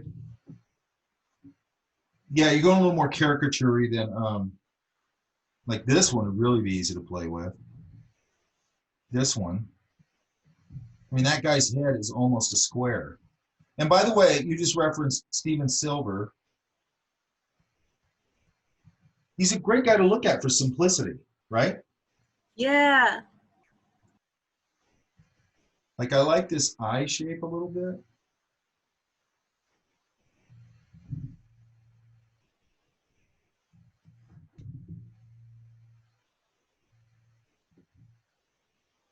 And then, like I said, you might be able to make this just a real big graphic shape here, okay? And again, I don't want anybody to think like, I'm going to force everybody to work in a graphic shape style. That's not my point here. This is an exercise. You have to learn, when you're talking about cartooning, these kind of graphic ideas, okay? And then it's also going to free your mind a little bit, because when you free your mind out of all that, oh, this anatomy, and there's a deltoid right here, and then the sternum, and then that's great stuff. You need to know all that. But here we can can reference that as landmarks, but we have a lot of free reign here. Does that make sense? There's a lot of creativity to be had in this world. Does that make sense? Yeah? Yeah. Okay. Where's June? I'm right here. Is it Vaden or Vaden? It's a Vaden. It's almost like Darth Vader. Darth Vaden? Yeah. I don't know if I'd want to be associated with Darth Vader. Darth Vaden's his suburban brother, right? Yeah. Who's shameful of his brother's escapades. My little brother almost got named Jedi, so we were close. Seriously? Yeah, my grandma was against it though. Good for her. I have a friend who named her kid Anakin, and her other son's name is Luke. That is like totally bizarre to me. Like, I don't get being that into a movie. I just don't get it. You know what I mean? Like, it's this close to being a religion. Her teachers, or her kids' teachers love it, but I'm just like, okay, that's cool. You live your dreams. Yeah, but it's like, you're gonna vomit your fanboyism all over your kids? That's a I went to pretty a buddy- thing to do. I I went to my buddy's like kid's baptism like a couple years ago, and like, you know, it was in a Catholic church, so there's like a couple couples before, you know, their kid got baptized. But one of the couples up there, their child was named Anakin. I was like trying not to like explode in the At church. least Anakin, you can go because I think that's a real Alright. name, right? I don't know. Yeah. I mean, I always I assume it don't- is. I think that's a real name. So okay, but then your other kid named Luke. Okay, now everybody knows. You know what I mean? Yeah. I don't know. I don't get the cult of movies. I don't understand. That didn't exist when I was a kid. There was no cult of movies, and now there's like this Yeah. cult of movies. You know, I don't get it. Maybe I just don't get it. Okay, this one right here is interesting Mm-hmm. because that's a big leap of logic there. It's kind of interesting graphically. This is kind of an interesting leap of logic. I think I probably would have kind of designed him a little more. With more gravity. Yeah, and a little more, I think you could get, not anatomical, but like this arm, like I'd probably make it a little more cartoony Mm-hmm. or simplified or whatever you want to call it. Yeah, with the objects, I was kind of struggling because I was like, because with the faces I did, they were a bit more realistic, and the objects I simplified them more. But I don't usually go on that route, so it's kind of different. Yeah, the reason that I'm telling you, like when you're looking at, you can go look at just whoever, Mm-hmm. you know, and you'll find like, you know, they do this eye shape and they do Yeah. this eye shape and they do this nose shape and they do this nose shape and so on and so forth. And you need to start plugging and playing those things. Mm-hmm. But I'm trying to get you into that graphic thinking. That's what I'm trying to do because it's kind of the gateway drug into everything else. Okay. Yeah. So this one I get a little more simple, Okay. right? Mm-hmm. And the other thing I want you to be able to do is simplify these things to a point where one of the things, speaking of Steven Silver, when he was at Fullerton was he had some drawings he did for Clerks, but he had the early roughs, okay? And they were, I think they were ballpoint pen or something. And he had them of the different characters from the movie or whatever. And he had, you know, the obvious one, what's the guy's name? Kevin Smith. And the other guy, and they were insanely simple. I mean, almost reduced down to about as much as you could possibly reduce it. And they look dead on like those guys. You know what I mean? And it was all graphic symbology. You know what I mean? And it was literally as simple as you could get It's it. like line work. It was just line work. And it was just, but I mean, it was literally like 2 little dots for the eyes, bottom of the nose, his beard shape, Mm-hmm. head shape, his hat, done. And it looked exactly like him. And it was like that with every single one of them. You're just going, like, look at his stuff, man. How much he reduces. But What was his name again? Steven Silver. I'll put a link. Okay. Yeah. Yeah. You talk about the Clerks model sheets that he had in the gallery. Yeah. when he went there. Probably. Yeah, those are super cool. Yeah, but I some, really but, like some them. of, but he also had his early roughs. They were just on little bits of paper. Yeah. And Yeah, you're right. He did capture like Kevin Smith and Jason Mewes like perfectly. Perfect. Like, just short, He and, always- like, just tall. Yeah, and, that and was he cool. works on that. I mean, he works on that. Like sometimes you hit it. I always tell the story where I was doing when you get somebody with no handles, it's kind of a pain in the ass. Like you've got to find the handles. So sometimes you'll go, I want to draw that celebrities for practice or something. And you're like, man, I can't find a handle on this. And I'll just go caricature of blah blah blah, whoever I'm drawing. And I'll go, oh, when I see somebody, I go, that's exactly what you should focus in on. But it's not obvious. But when you see it amplified, you go, that's exactly Makes what I sense. should have focused on. Okay. Well, yeah, because that person did your homework for you. But and then there's people with big handles. So anyway, there was a movie years ago. It was a Farrelly Brothers movie where Damon, what's his name? Matt Damon. Oh, stuck on you? Matt Damon and Greg Kinnear. Okay. Yeah. And you forget that Greg Kinnear's, he's like a funny guy or whatever, but he's pretty classically handsome, right? Anyway, so I had to do these caricatures, these guys, for a product we were doing. And Matt Damon, I got like that. He was very easy. He's got very sharp. He's got a very specific mouth. He's got, you know, he's very opie looking in a weird way. And then I just totally struggled with Greg Kinnear. I'm like, I can't. And there's handles there, but it was just so. He wasn't that interesting to draw as part of it. And I just had to sit there all day and like figure this stupid thing out. And finally, I kind of figured out what it was, you know. And he does this. I figured it out from watching him. He does this real doe-eyed looking, soulful eye thing, and that was kind of my way in. That I finally found it. You know what I mean? Like he always does that. And then anyway, that led into it. But it took like all day to figure him out. You know what I mean? It's almost like finding their aura within like themselves and like your work. Yeah, it's finding like I always say if you do a caricature correctly, it looks more like the person than that person actually looks like. Yeah. Which is really interesting. There was a guy that I went to college with. He's over at Disney now, and the guy was phenomenal even then. And he did these beautiful caricatures of people, and man, would that guy nail it. You know what I mean? And he would nail something. It was very. There was a surfer guy that was there at Art Center.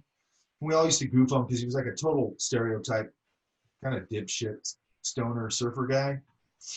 And he did this little caricature of him like walking on the beach with his surfboard and just like a real simple like wave behind him or something, you know, just the shore or whatever.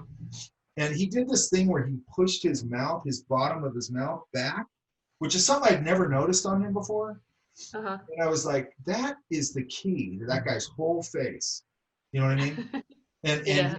he just really pushed it. You know, he pushed it an inch back or whatever in relation to the rest of his face. And I'm like, that's the key. That's what unlocked that guy. You know, and it made him look kind of dopey, you know, because he kind of was. Like he wasn't a total idiot or anything, but I mean, he was very surfer, you know. Yeah. Anyway, he'd do that with everybody. And what was interesting is I'd always go, what was his name? Oh, Ed. I'd always go, man, Ed, you nail those things, man. You just nail them. And then his sketchbook or something was open one time and he wasn't in the room and I just walked past it and there was caricatures of me in there, right? Uh-huh. If you do caricatures right, they're not really all that flattering. And boy, were they not flattering. And I remember looking at him and going, it doesn't look like me. And then I go, oh yeah, it does, dude. It looks just like you because he never misses. You know what I mean? Like you might not like the way you look in those things, but that's how you look. You know what I mean? Like you gotta, you know, and I don't know anybody who does caricatures to be nice. You know what I mean? Yeah. I mean, not that you can't, but it's not fun to me. Yeah. And I'm not saying be mean, but like just to have some fun. Yeah, yeah. Push it a little. I like this as an idea, like a bent. Oh, I get it. You foreshortened it. Okay, that's smart. I like that. Yeah, because I didn't want to just do like a tube of toothpaste because like a lot of the items I have are just like pouring in my house. So I was trying to like mess with them, but I definitely like rushed this assignment and I should have taken more time because I had to visit like Vegas for family and it was like crazy week. But like Here's what I always say. Here's what I always say in every class. Get rid of your family. Get rid of your friends. Get rid of your boyfriend / girlfriend, whatever. Get rid of anybody that's distracting and everything's better. Yeah. All you need, your family is now your sketchbook, right? Yeah. Your family, Yeah, I don't. that's your family. Burn your fingertips, cut your credit cards, flee the country. You're good. Find a cave with Wi-Fi. Okay, this one's interesting. That's interesting. Yeah, I liked how like he was just so weird. I was like, oh, I gotta draw that one. This has no teeth. Yeah. And he's young. It's weird to see a guy that young with no teeth. Okay, so these are getting, again, pretty caricature-y, right? Yeah, more graphic. Yeah, okay, so let's get more graphic. You're starting to head there here. Yeah. That's getting more graphic, okay? This guy's, I would argue, is getting more graphic.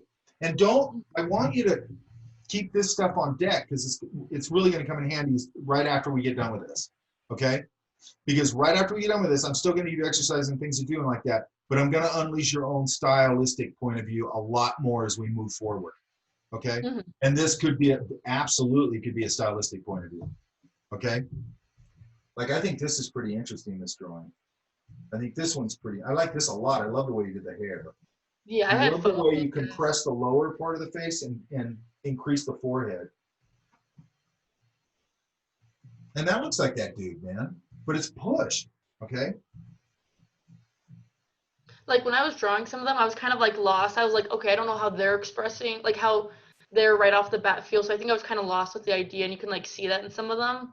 But sometimes you just gotta like keep redrawing them over a few times. Like her, I was like, well, is she like thinking about something? Is she like dopey?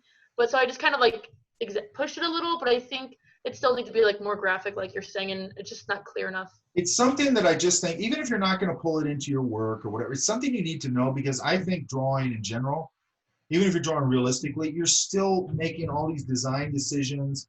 You're still, it's still a graphic idea. Like if you're drawing like these people don't exist as lines in nature. So by default, it's really not realistic, even though you are, you know what I mean? Yeah. It's a graphic interpretation of nature, okay? So right off the bat, you just got to think of it, any drawing, I don't care what it is, it's design first. Does that make sense? Yeah, Like so that's job one. I'm just confused between the difference between design and like graphics, like the graphic of it and then the design of it. Okay, I guess what I'm trying to do is use the graphic idea to sort of start to sort of start you on that journey of understanding what that is. Okay, so what I'm saying is like, if I just look at somebody and I draw them, that's a different sort of thing. It's an interpretation. It's a graphic interpretation. That's different. But when I go, okay, now I've got these parameters where I want to reduce this as much as I can. Okay, what do I need from what shape can I make, let's say, to represent that chin in a bigger way than just an anatomical chin. Does that make sense? You know, I start to think of it really abstractly, okay? And I think if you can think abstractly, it's going to make you a much better anything, okay? But when I go out and paint, let's say, from life, okay, that whole scene to me, when I'm looking at it, is abstract. Like I get a big fat brush and I just start knocking in shapes. Like I'm not thinking about, oh, it's a building. So there's a door there. I just go, oh, there's a shape right there. And I just get a fat brush and go bing, and I put that shape there. Then I put that shape there. Then I put that shape there. Then I put this shape there. And I don't even think about what it is. And then I just keep putting smaller and smaller shapes. And all of a sudden it's like, boom, it looks like what it's supposed to look like. But the process of it to me, I never see it as a boat or water or a building or anything. I see it as abstraction. And I see it the same way with humans, or if I'm drawing, okay? So when I see somebody come in, my brain goes right to like, that guy has such a heavy brow line that I see it, and I always use this example. I see it as a block stacked, cantilevered over another block. That's what I see, okay? And then I go, ooh, man, he's just handing me all those shapes, okay? Which is why I love to go, and I'll do some live thing, or, you know, I'll record them out in the field and show you guys when we get to caricature, or even this, I'll start doing it with this, okay? Because I've got a rig now that I can take out and do that pretty easily. So I'm just seeing it abstractly, you know? So I think the more you can see it that way, and in this case, we want to reduce, because if I keep reducing, I don't have the advantage of, oh, I want to put that, you know, all this anatomical information in it. It's going to make it look more impressive and all that kind of stuff. It's just like I was talking about with those Steven Silver drawings, where it's like, man, he's got nothing to hide behind in those drawings. They are so stark and so simple. And then it forces you into a graphic interpretation because you don't have all those other things. That makes sense. Just like you did it here. This interpretation of this eye, that's an interpretation of that. It's not exactly that. It's a graphic interpretation of that. So take that now and amplify that idea. Okay? Does that make sense? Yeah. Like push this. I don't care if it looks like the person at all. Okay? I just want you to go, how can I just keep reducing this? You know? A lot of times with humans, if I'm out and about, you know, I'll start with this.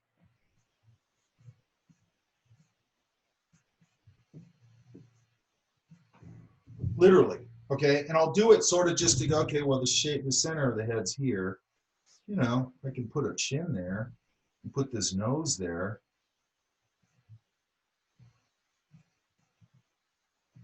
Maybe I'll just do that for the eyes and put some bags under it. And the bag's a graphic thing. I want to put this mouth out here a little bit.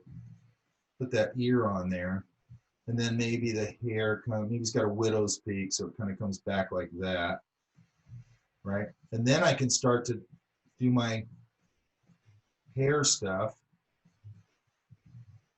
You know, how do I want to handle the eyebrows? Do I want to just go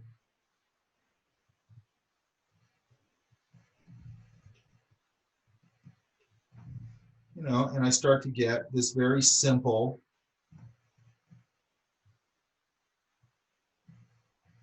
idea. Right? Yeah. Out of a block. Mm-hmm. Okay. And then like what I was saying, what I see with these guys sometimes, I don't know why I have this obsession with heavy brows. Who knows what the hell that is, right? But you know, I might see the person, I think because it looks caveman-ish to me. But you know, where this brow is kind of like what they did with, actually now that I think about it. And then the rest of the head is back here. Right? It's kind of what they did with Frankenstein a little bit. Mm-hmm. You know, so I got this big, heavy kind of thing going on, right? Yeah. And then maybe this time I do this with the eyebrows. I do a different, now it is Frankenstein. I think I was looking at Al Hirschfield. I forgot. Oh his yeah, he's name. amazing. Yeah, and it was crazy because I was trying to replicate kind of like how he was like with the eyes. He kind of like makes these weird arches, but then it adds like the circles in. But it's just like so finely done. You can replicate it, but it's like really He owns different. that. But the good thing about that him is, boy, you want to talk about graphic interpretation? He's a king of it. Yeah. And I watched him do that because I always wondered how he did those. Because I'm like, holy shit. I mean, those things are flawless. Okay. Yeah. And I finally got to see him doing it. It's that one I was telling you guys about. I think it was in this class, where he's like 98 and he's doing one I thing. just watched that video. Yeah. And he uses like regular watercolor paper, which totally tripped me out. I thought he probably used Bristol board because it's smooth. And it's like cold pressed watercolor paper, which is totally weird. And then he'll pull that line. Like it always looks like he just goes. Yeah. Because did you see it when the paper's almost like catching the nib almost? Yeah. Yeah. But he does do some where he like does the arm where he just does it in one big long sweep. Yeah. And he's like, and he has, did you see that video? Yeah, I watched it this morning because I was like trying to find stuff on him, and I was like, oh my, because the wife was like saying like, okay, like time to eat or whatever, it's like time to go, and he was just, it was like so incredible, it was crazy. And it's so fascinating to me about that. It's like he's lost his faculties mostly, right? Mm-hmm. But he can still do that. And there's something about that that tells me that you can be an artist at your core. Like that literally is who you are. You know what I mean? Because if you've lost every other thing, but you can still do this amazing, complicated, crazy thing, that's who you are. You know what I mean? And then just the way he would keep doing it. Like she had to go, there's a point in where he goes, okay, just tell me, you know, when you want me to stop. And she goes, Al, stop. You know, and then he'll stop, you know. He's like a machine, like you crank him up and he's like, you know, till he runs out of juice, which apparently he never does. And if you watch the documentary on him, he's a really interesting guy. He had a really interesting life. And he didn't lose his faculties until way late. You know, like he was pretty on top of it until he's in his late 90s. Okay. All right. But you understand this block over a block idea here, right? Yeah, like the graphic design of it and like. And I'm just saying, the graphic design of it and the shape breakdown of it and what I'm seeing when I look at these things. Okay. It's probably why. And sometimes, by the way, I force myself to draw like a really good looking guy or a really good looking girl because I don't really like drawing them that much. You know what I mean? I mean, once in a while you see somebody, you know, they're just interesting. They can be great looking and all that, but they're just interesting for some reason. You go, okay, I want to draw them because they're interesting. There was a woman I saw at Alvera Street, and she was sitting at El Paseo Inn or whatever it's called, kind of on the outside. And she was like, I don't know how to describe it. She was just one of those people that you go, oh my God, she's like absolutely amazing looking. I mean, she was beautiful, but in like this weird, total, like unique way. You know what I mean? And I don't ogle women or anything when I'm out and about, but I mean, I remember walking by and just going, oh my God, she looks amazing. You can't believe they exist. Yeah, she just looked like she existed in some other thing, like some Fellini movie or something. You know what I mean? Yeah. And then I just kept going because I don't want to look like a pervert. And but it was just an appreciation of what she looked like. I just thought she was really interesting looking. But then I noticed when I looked around, everybody was walking by. I don't care if they're men or women. They're walking by and noticing her because she looked so unusual. Yeah. You know, it's really interesting. And I saw the same thing with a guy at the gym when I worked in Burbank. And this guy came, because you don't see many guys that are that crazy good looking. You see a lot of women, but you don't see that many guys. And this guy came in, we're in the locker room getting out of there, you know, we're going in. And this guy walks in who's crazy good looking, right? And he walks in, and this is a locker room full of dudes, right? Everybody stopped and was like watching this guy go across the room because it was so like, wow, like you never see a guy that good looking. I found out later it was like on a soap opera. Oh. You know, he had the perfect hair, like just the perfect like 3 strands hanging down and like the whole deal, you know. But it was just really interesting to go, because I remember looking at him going, man, it must be cool to go through life looking like that. Because look at the reaction. This is a dude's locker room and people are tripping out on him. You know what I mean? That must be a really unique experience especially for a guy. But anyway, he wasn't all that unique looking. He was just crazy good looking, right? Yeah. But it was funny how everybody just was looking at him as a trip. Okay, so that's kind of how I'm starting to see things, okay? I'm starting to do it here, you know, but here I'm keeping it much more graphic. Can you see that? Yeah, because I think like with that lady kind of with the blue backpack, I think like should I have made her head more like squarish and kind of like almost kind of like made the strands of hair kind of like just like simple curving rectangles Okay, almost? there's a couple things you can do with that, to me anyway, is one thing, she's still got some cheekbones. You know, I might emphasize that. Mm-hmm. You know, her jaw is sort of like, it's like her cheekbones come down. What happened? She got like the jowls going on again. No, I don't think I would do that on her because she's not quite that old yet.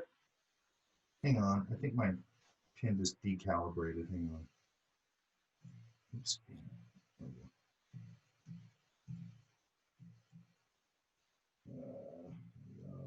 There we go.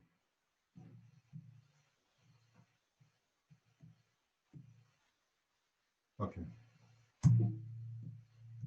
Okay. Let me get rid of this.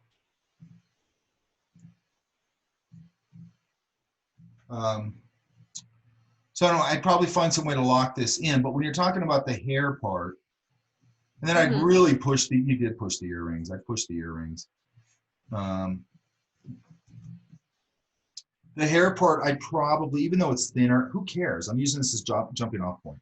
One of the things I do a lot with this kind of bang thing is I might put the bangs in sort of like that and then just separate them like in big ribbons. Mm-hmm. Right? And then again, I can do this sort of shiny thing on it if I want to do that. I just like doing that because I like catching. Mm-hmm.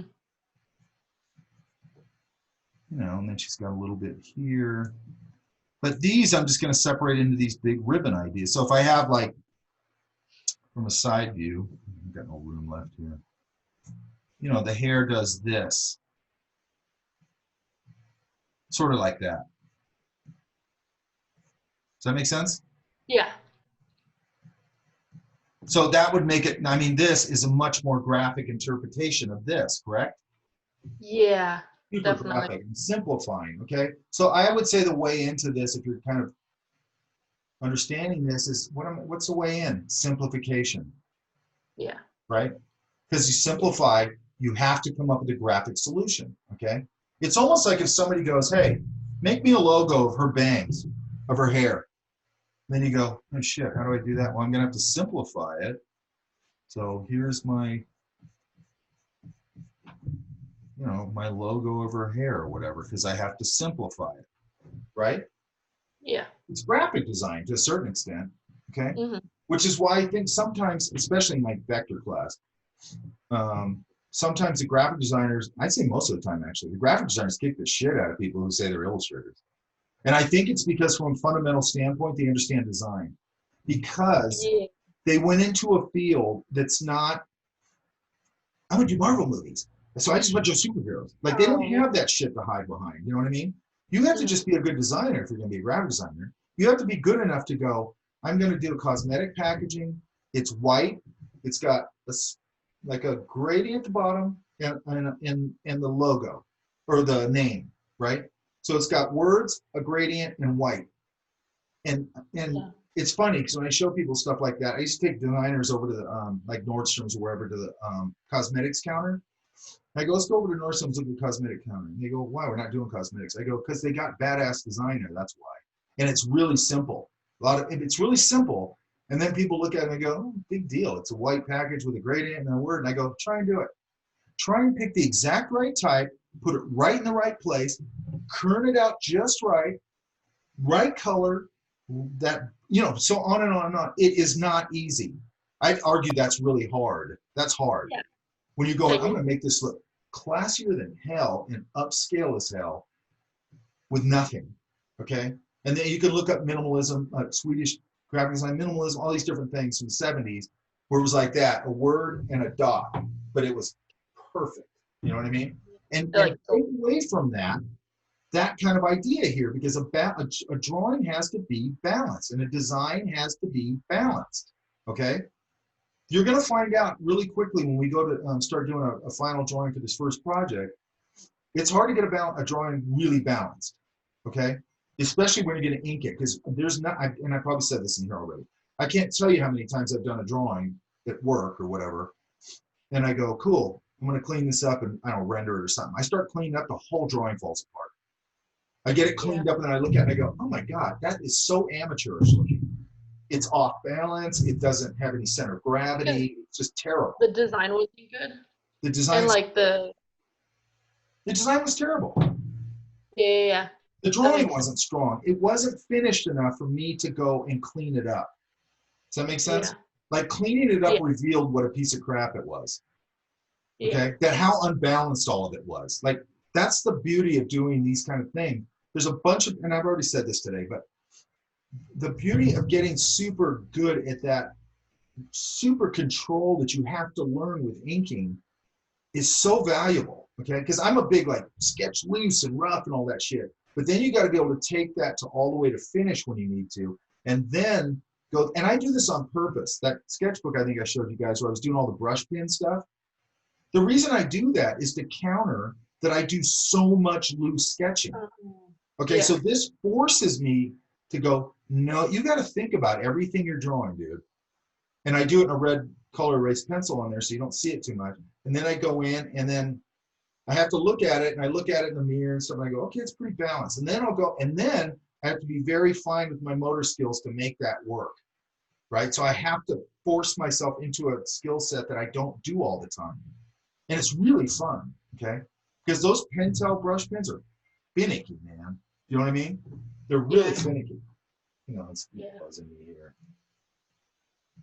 I don't know, I've been like using a lot of like nibs lately, like a G pen or just other stuff. And I got that one nib I think it was either for this class or your illustration class. I don't have any nibs in there.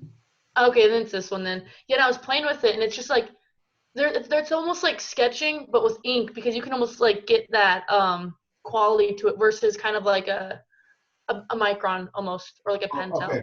So you got a 513 or whatever it was I told you? Yeah. Okay, I love that nib. Did you like it? You liked it? Yeah, it was like I do have like a favorite other nib, but I thought it worked really well. Like I liked how it like outputted the ink. Here's the thing about dip pen drawings or whatever, or it could be fountain pens or whatever, but dip pens. Nothing makes a line like that. Like nothing. Like when people go, oh, I'll use a micron. It's like micron's a dead nib.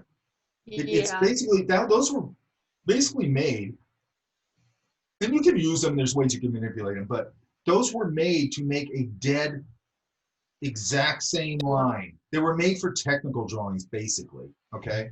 Like on vellum or whatever. And you used to have to use a ruling pen, and you put a little drop of ink in it, and it was a pain in the ass. And then they came out with those, and it was a lot easier to do that. And they're great and everything. I'm not saying they're not great, but it's like once you draw with a nib, man, it's Yeah, there's no going back. Cause yeah. with the Micron, I felt like I did like it was like Pens, not that I don't like them, but I mean, when you're talking about like finishing an illustration, like a watercolor illustration, and I go in and just hit a couple of spots with a crow quill and some brown ink, nothing makes that line like that. I've tried it. I've tried it with like the microns, the sepia microns and stuff. It doesn't work.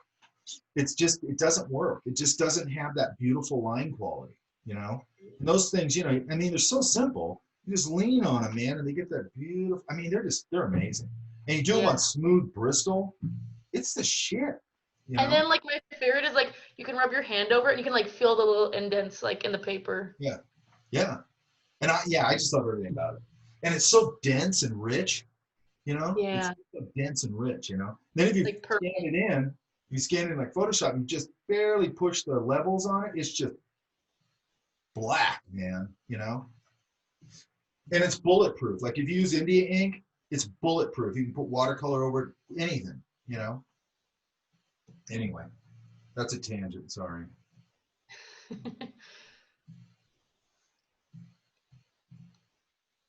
Okay, we went through that one. What do we got till 8:30? Hang on.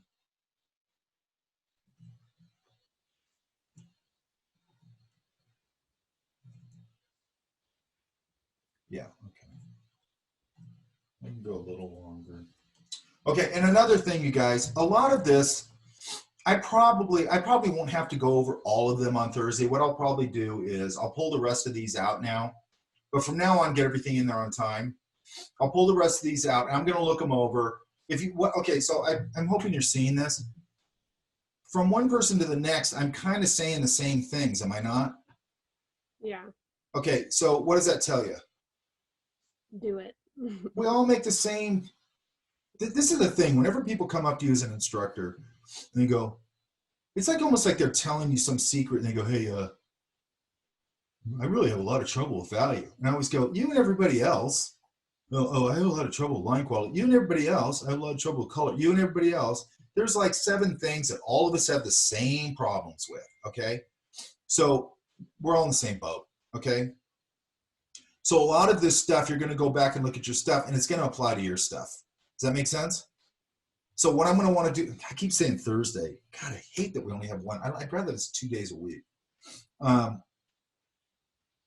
Here's another thing, you guys. I might have said this.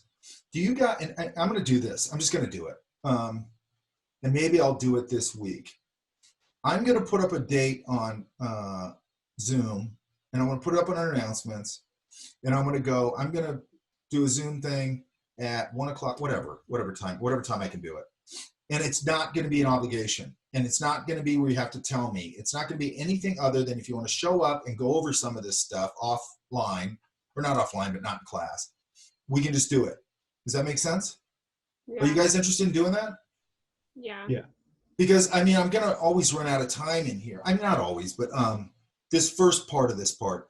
Again, next week I'll be able to, I think I'm going to just combine the ones that I think kind of speak to everything, and I'll just go over those because I've gone over enough of these now where I feel like I'm kind of repeating myself. And I am repeating myself because it's the same. Everybody has the same problems with this unless you've already done it a lot, okay? But I did it with, I can't remember what class I did it with, where we would do just sort of a random meeting. And I thought it was helpful. And I also think that it's nice just to be able to go whatever you guys want to go over. Does that make sense? Yeah.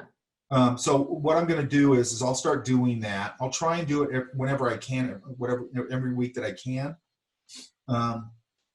And I'll put it up and I'll call it open meeting. Okay. But I just want you guys to know, you don't have to tell me like, okay, I'm going to be there. Or you don't have to tell me, oh, I can't make it. You don't tell me anything. All you have to do is show up or not show up. If I go in there and nobody's in there, that's fine. Okay. I'm not going to come back and go, you know what, you guys, you're a bunch of assholes because I did it. I'm not going to do that. Okay. I'm just going to go, okay, you didn't want to do it. That's fine. And then I'll do it again next week. And if I get 2 people, cool. I help 2 people. It's totally fine. Okay. I like the idea of doing those kind of things where they're not obligations. Okay. Where you can come in and go, I want to talk to you about, I'm having a hard time with this. Okay. And we can just sit there and go through it. Okay. And I also like that when I'm doing it that way through a Zoom meeting, I might sit there and go over something for an hour with you over it or whatever. And I don't feel like I'm eating up all the class time and all that kind of stuff. Does that make sense? Yeah. And also, like, I can geek out on this crap all day long. All right. So I'm actually just kind of pulling you into my trap where I can geek in on this kind of stuff a little more. Okay. So what I'm going to want you guys to do, let me look at one more.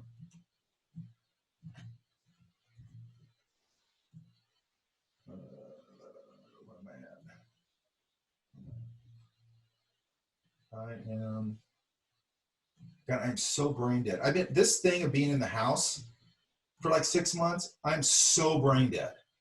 Oh, it's the worst. Oh my God. Is this happening to everybody else? Yes. Like everything in my brain has gone to mush. I'm not kidding you. So Like I can sit there and I don't remember what I'm supposed to do. Like I can literally go, I'm going to go in the living room and grab my iPad. And I have to write it on a Post-it note. Because I'll get in the living room and go, why did I come in here? And I'm doing it all the time now. Okay. I've always done that to a certain extent.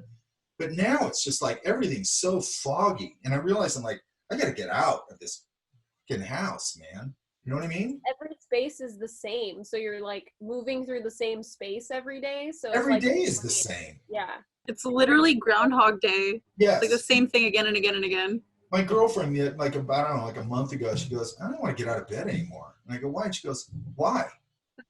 It's just Groundhog Day. What's the point? She goes, I do the same thing every single day. What's the point? You know what I mean? It's like Pinky and the Brain. What are we going to do? The same thing we do every day. Right. Try to take over the world. If only. At least you have the woods. You get to see like plants and shit. No, what I do is I go, because I don't like being around people very much anyway. So I always say I've been training for this my whole life, and I've kind of perfected it. Like I know how to stay away from people because I always have. But I just go do my thing anyway, to be honest with you, that part of it. Because I just like to go places and paint and go places and draw and shit. So it doesn't really change it that much for me. The only thing I don't like is just, I like being on campus. I like interacting. I like being in a classroom. I like all of that. You know what I mean? I like seeing the students in the hallway. I just like all that stuff. You know I what I like mean? yelling at us. Yeah, I like in yelling at person. you guys. I like destroying you. Impossible. Impossible. Yeah. But anyway, I just like it. And I like the energy of it. One of the things I've always said about teaching that I like is you're around a lot of young people. And when you're older, being around a lot of young people, it does charge your batteries. You know what I mean? So I guess my batteries are getting uncharged. And I like the people, by the way. When I say I don't like people, I like the students and all that kind of stuff. That's my tribe. I just don't like people in general. Okay? Same. Huh? I said same. But it's like, I think George Carlin used to say, okay, these are all going to be the same, so I'm not going to comment on those. Marissa. Hi. Okay, so it's kind of the same thing with you. I'm liking some of your graphic shapes for the objects. Yeah? Yeah. But I think some of them you really kind of hit it. Like you're hitting it. I think on your faces, I think it's just the same comment. Let's just get them a little more graphic. They're getting pretty graphic, but a little more graphic, okay? Okay. I can't see Marissa's drawings. I don't know if you were trying to share them with us. How dare you, Jesse? I know. Wait a minute. I think are these in Word? Yeah. What are you doing? I don't know. I don't know who you are anymore. Is Word? No Word. Right. Okay, sorry. Anyway, like, oh, can you guys see it? You can see the screen, right? Yeah. Like this one, I think you're starting to get the idea. This one you're starting to. This one's a little bit of a leap, but I don't have a problem with that really. I want to know what I kind of want to know where they came from. Does that make sense? Yeah? Yeah. But I think you're starting to get a lot of these, like this, definitely. You're starting to get the idea. Starting to there. It's getting a little too standard face. This is a little better. Okay. Okay. Want to really keep to that graphic idea. Okay. And then the faces, I just want to get them more graphic. Okay.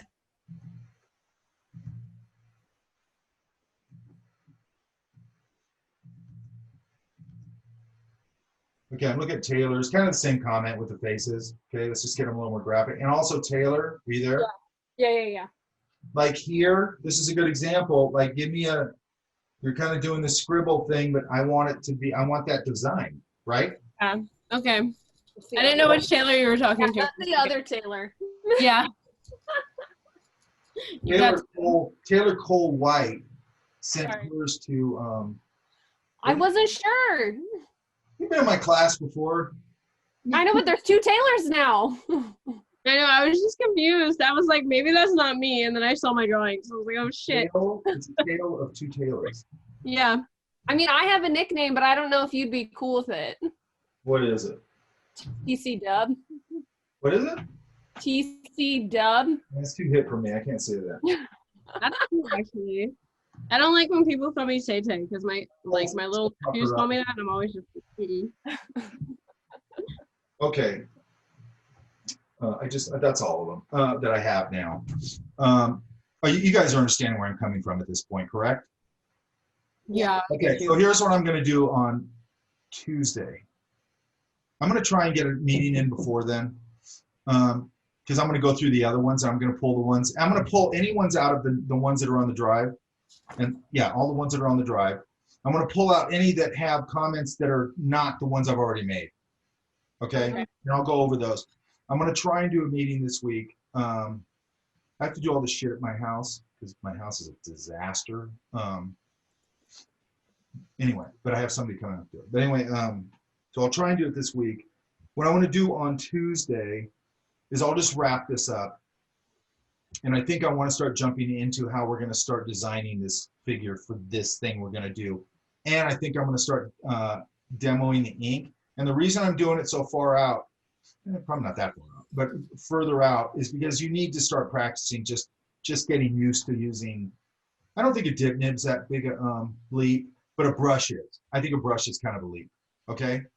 And if you've never used a brush for inking, I love using them. I tend to not even go to the nibs anymore. Here and there I do, but because it's such an expressive drawing tool, okay? And you can just get, look at this. Here, I'll show you something. These are all old dudes, but I love these guys. Mike, when do you want us to have the ink supplies by? I'd say within 2 weeks. Okay. I would actually, as quick as you can, get at least a brush, a nib, and some ink. Okay. Because you don't have to practice on Bristol. You can practice this on a nice smooth paper. Mm-hmm. But like, look at these dudes, right? Yeah.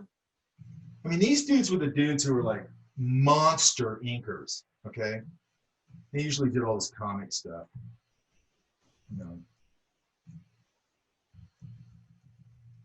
know, you get up close to it. Look, that's all brush work. All this fatter work is all brush work. Probably most of this is brush work. Look at that dark right there, that nice dark. Look at this dark right here. Why did he put that there? Because it pops the white out, right? That's what you're going to have to start figuring out in your pencils, and we'll start talking about that next week. Does that make sense? Yeah. I love these things, man. They read so good. This one's got a lot of dry brush in it. Do you see that? Mm-hmm. Like that right there. I'll show you guys that too. That's in the video. It's simple. Look at all this hatching this dude's doing.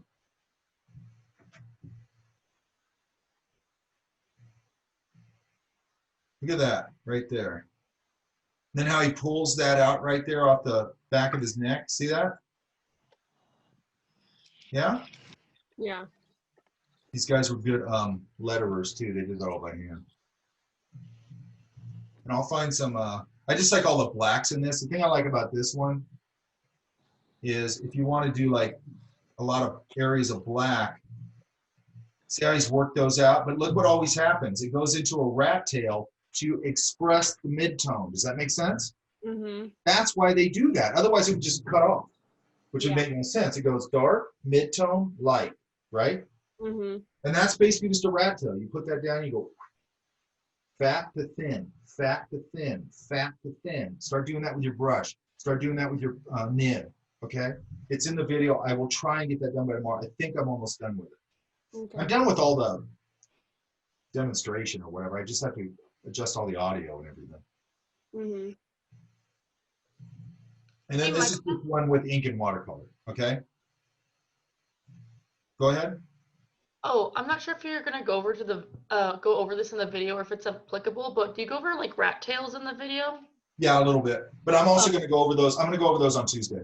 Okay, cool. I'm going to go over kind of all what this is, all this stuff. It's pretty simple, but I'll go over quite a few things. And then if you guys want, we can do a brief later after we get this done, or maybe I'll just do one more demo. And I'll just do it on video. I'll show you how to do an ink wash drawing on this. It's just all black and white. Okay. Because there's two kind of ways of doing this. There's that sort of just super dense black, you know, inking, and then you can do that a little bit, and then you can also add just washes of ink, which is pretty simple. I usually dilute one light, and then I dilute one a little dark. So basically mid-tone, lighter value. And that's, you know what I mean. And then it stays consistent because I'll add a little water to it. And it stays consistent because that's just what the value of that ink is. Does that make sense? Mm-hmm. We can go over that later. Because we got a lot of stuff to get through. But to me, the basis, like all you guys who go, hey, I love, what's the Nemo? What's the one called? Winsor McCay, Calvin and Hobbes, any of those things. What is it? It's all ink and watercolor. All that stuff before the computer was ink and watercolor. Does that make sense? Mm-hmm. And it still works. Like you look at those Calvin and Hobbes things, I would not want to see those done digitally. Okay? That guy was a monster inker, monster draftsman, monster designer, monster storyteller, monster everything. Okay? And also knew when to exit the party, which is pretty cool, I think. He knew when to go, hey, it's done. I'm over. I'm done. You know what I mean? I mean, you know how many people were like, are you out of your mind? You're going to stop now? Like you're the zenith of your career. And he's like, no, I don't want to do that. No, I don't want to do merchandise. Are you out of your mind? I mean, you know how much money that guy left on the table? It's insane. And he didn't care. And I think that's how you're supposed to do it. You know what I mean? Because that thing had a lot of integrity, you know? Anyway, any other questions? I had a question. If there's like an artist who does a certain ink technique and you do one of those meetings, can we bring like that image and like ask you how they kind of did it? Absolutely. I love that. And I love it sometimes, once in a while. It doesn't happen very often. Once in a while, somebody will bring something in and I go, I don't know how they did that. And then I got to go find out because I can't live with not knowing how they did it. You know what I mean? So I have to know. So it's like, okay, I got to go down the rabbit hole and figure this out. And I'll figure it out. And then I learn something, which is awesome. You know what I mean? Or some kid will come in the class and go, hey, did you ever do this technique? And I'm like, no. Did you ever see this art material? No. Like you found an art material? Like somebody came into a class and goes, hey, have you ever used, I can't remember what it was. And I go, I've never even heard of that. I go, there is no art material I've never heard of. And it was something I never heard of. And that just totally does it for me, man. Then I'm like, I got to get in the car. I got to drive off the mountain. I got to drive down to Art Supply Warehouse and I got to go get it. And I got to try it. You know what I mean? Which is probably, anyway, I'm obsessive compulsive. What are you going to do about it? I just let myself be obsessive compulsive. If any of you guys are obsessive compulsive, channel it to this, right? That's what I do. And I just let myself be obsessive compulsive about this. And I try not to do it with even though I still do a little bit, I try not to do it with other things. You know what I mean? Anyway. All right, you guys, I'm going to let you go. I'm not giving you any homework. What I want you to do is now start refining these things. Even you guys that I didn't go over your stuff yet, you're going to look at it and see the same things more than likely, okay? And if you don't, if you look at it and you go, am I hitting it here? And I didn't see your stuff because it was in there after 4. Hit me and show it to me, okay? Does that make sense? Mike, are you going to try to do that meeting this week? I'm going to try to, yeah. Okay. What time would it be? I don't know. Like, Probably, If I'm home on, no. Shit. I don't have any It's days. whenever he can fit us in his schedule. He's so busy. I'm very important. Yeah. Very important. You guys can't see it, but I have a VIP pass on my hanging around my neck right now. You just can't see it. It's below the camera. Very important man. Meeting with President Trump tomorrow. Oh my God. Be a meeting for the ages. I'd like to be a fly for that.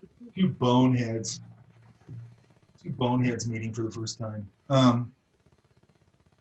It's probably gonna be maybe, what's today? Tuesday? September the 1st. Maybe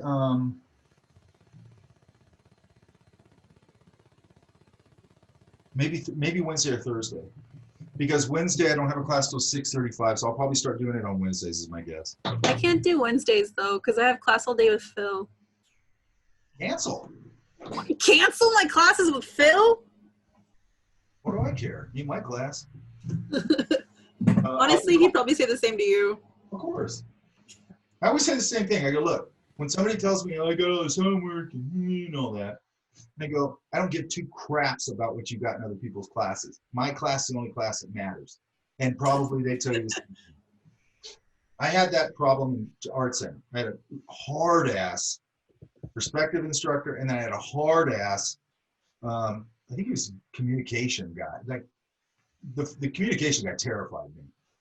And he would go, what do you want to do? You think you're going to make money doing perspective? What do you want to be, an architectural renderer? And he'd go on these big tears about it. Nobody gives a shit about that. And he'd go on and on and on, right? And then the other guy, the perspective guy, go, if you don't know perspective, nobody's ever going to hire you. Nobody gives a shit about that. You know, they'd shit talk each other's classes. And you're just going, hey, man, I don't want to get in the crossfire here. Like, both you guys are, like, scary. You know what I mean? Both of them are scary. But Both of you don't scare me at all. I'm not terrified. I'll fight you both. What I do in my off time, I'd scare you to death. No, I'll be honest. When I first met you, you actually did scare me. Kelsey was like, Mike? He scares you? I was like, dude, yeah, that guy looks terrifying. He always looks angry. He looks like a raging accountant. Oh my God. You don't look anything like an accountant. He looks like a No, real I wouldn't say accountant. dorky dad. No, that's my aesthetic with my Hawaiian shirts, my Crocs. Nobody's supposed to wear Hawaiian shirts, ever. Too Right? bad. I got like 7 of them. I was like, same. I don't know if I broadcast that in public. I I get have so many sparkly compliments. Crocs too. What are you talking about? But these are probably going to be either Wednesday or Thursday, or I'll probably, whatever day I can do it. But I'm open. I have a class in the evening on Wednesday, and I have just one class, 1:20 to I think 4:30 or something like that on Thursday. I mean, So technically, I probably- have a gap from like 2 to 6. this one. Oh, those are color scripts that I did for Franz's class. I wanted to show you. Oh, because I thought these were renderings here, and they're shots from the movie. I don't even know what Birds of Prey is, by the way. It's the Harley Quinn film. It's really fun. Ooh, I heard that's awful. Like their coloring is just mwah. Color scripting, costuming. It was stunning. It was really good. I liked It it. had literally the worst movie poster design I've ever seen in my life. Okay, yeah, I that. love the poster for Birds of Prey.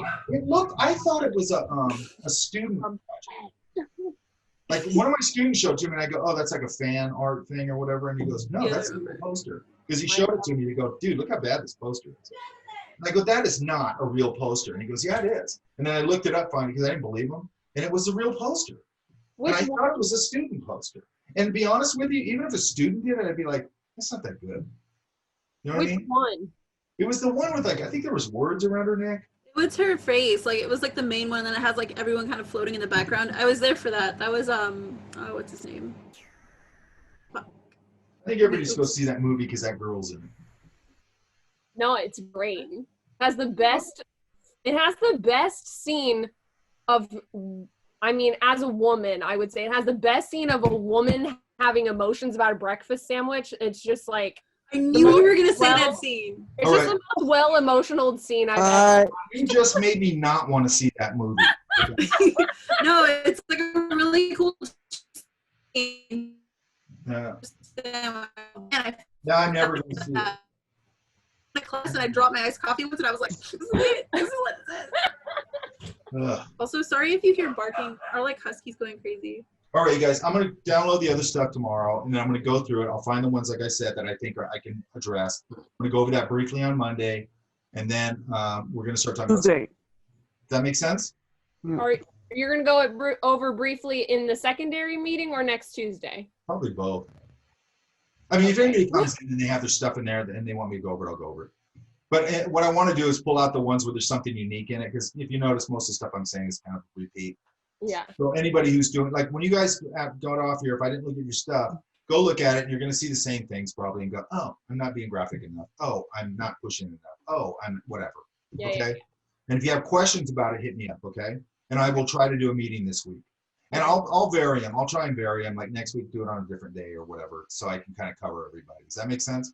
There's a lot of stuff to go. There's a lot of stuff to go over in this, and I'm like, I love going over all the crazy detailing. Like, look at this technique. I like doing all this stuff, so I want to make sure I have enough time to do that stuff with you guys. Okay. Mm-hmm. Okay. All right, you guys. You have any questions? Hit me up. Okay. All right.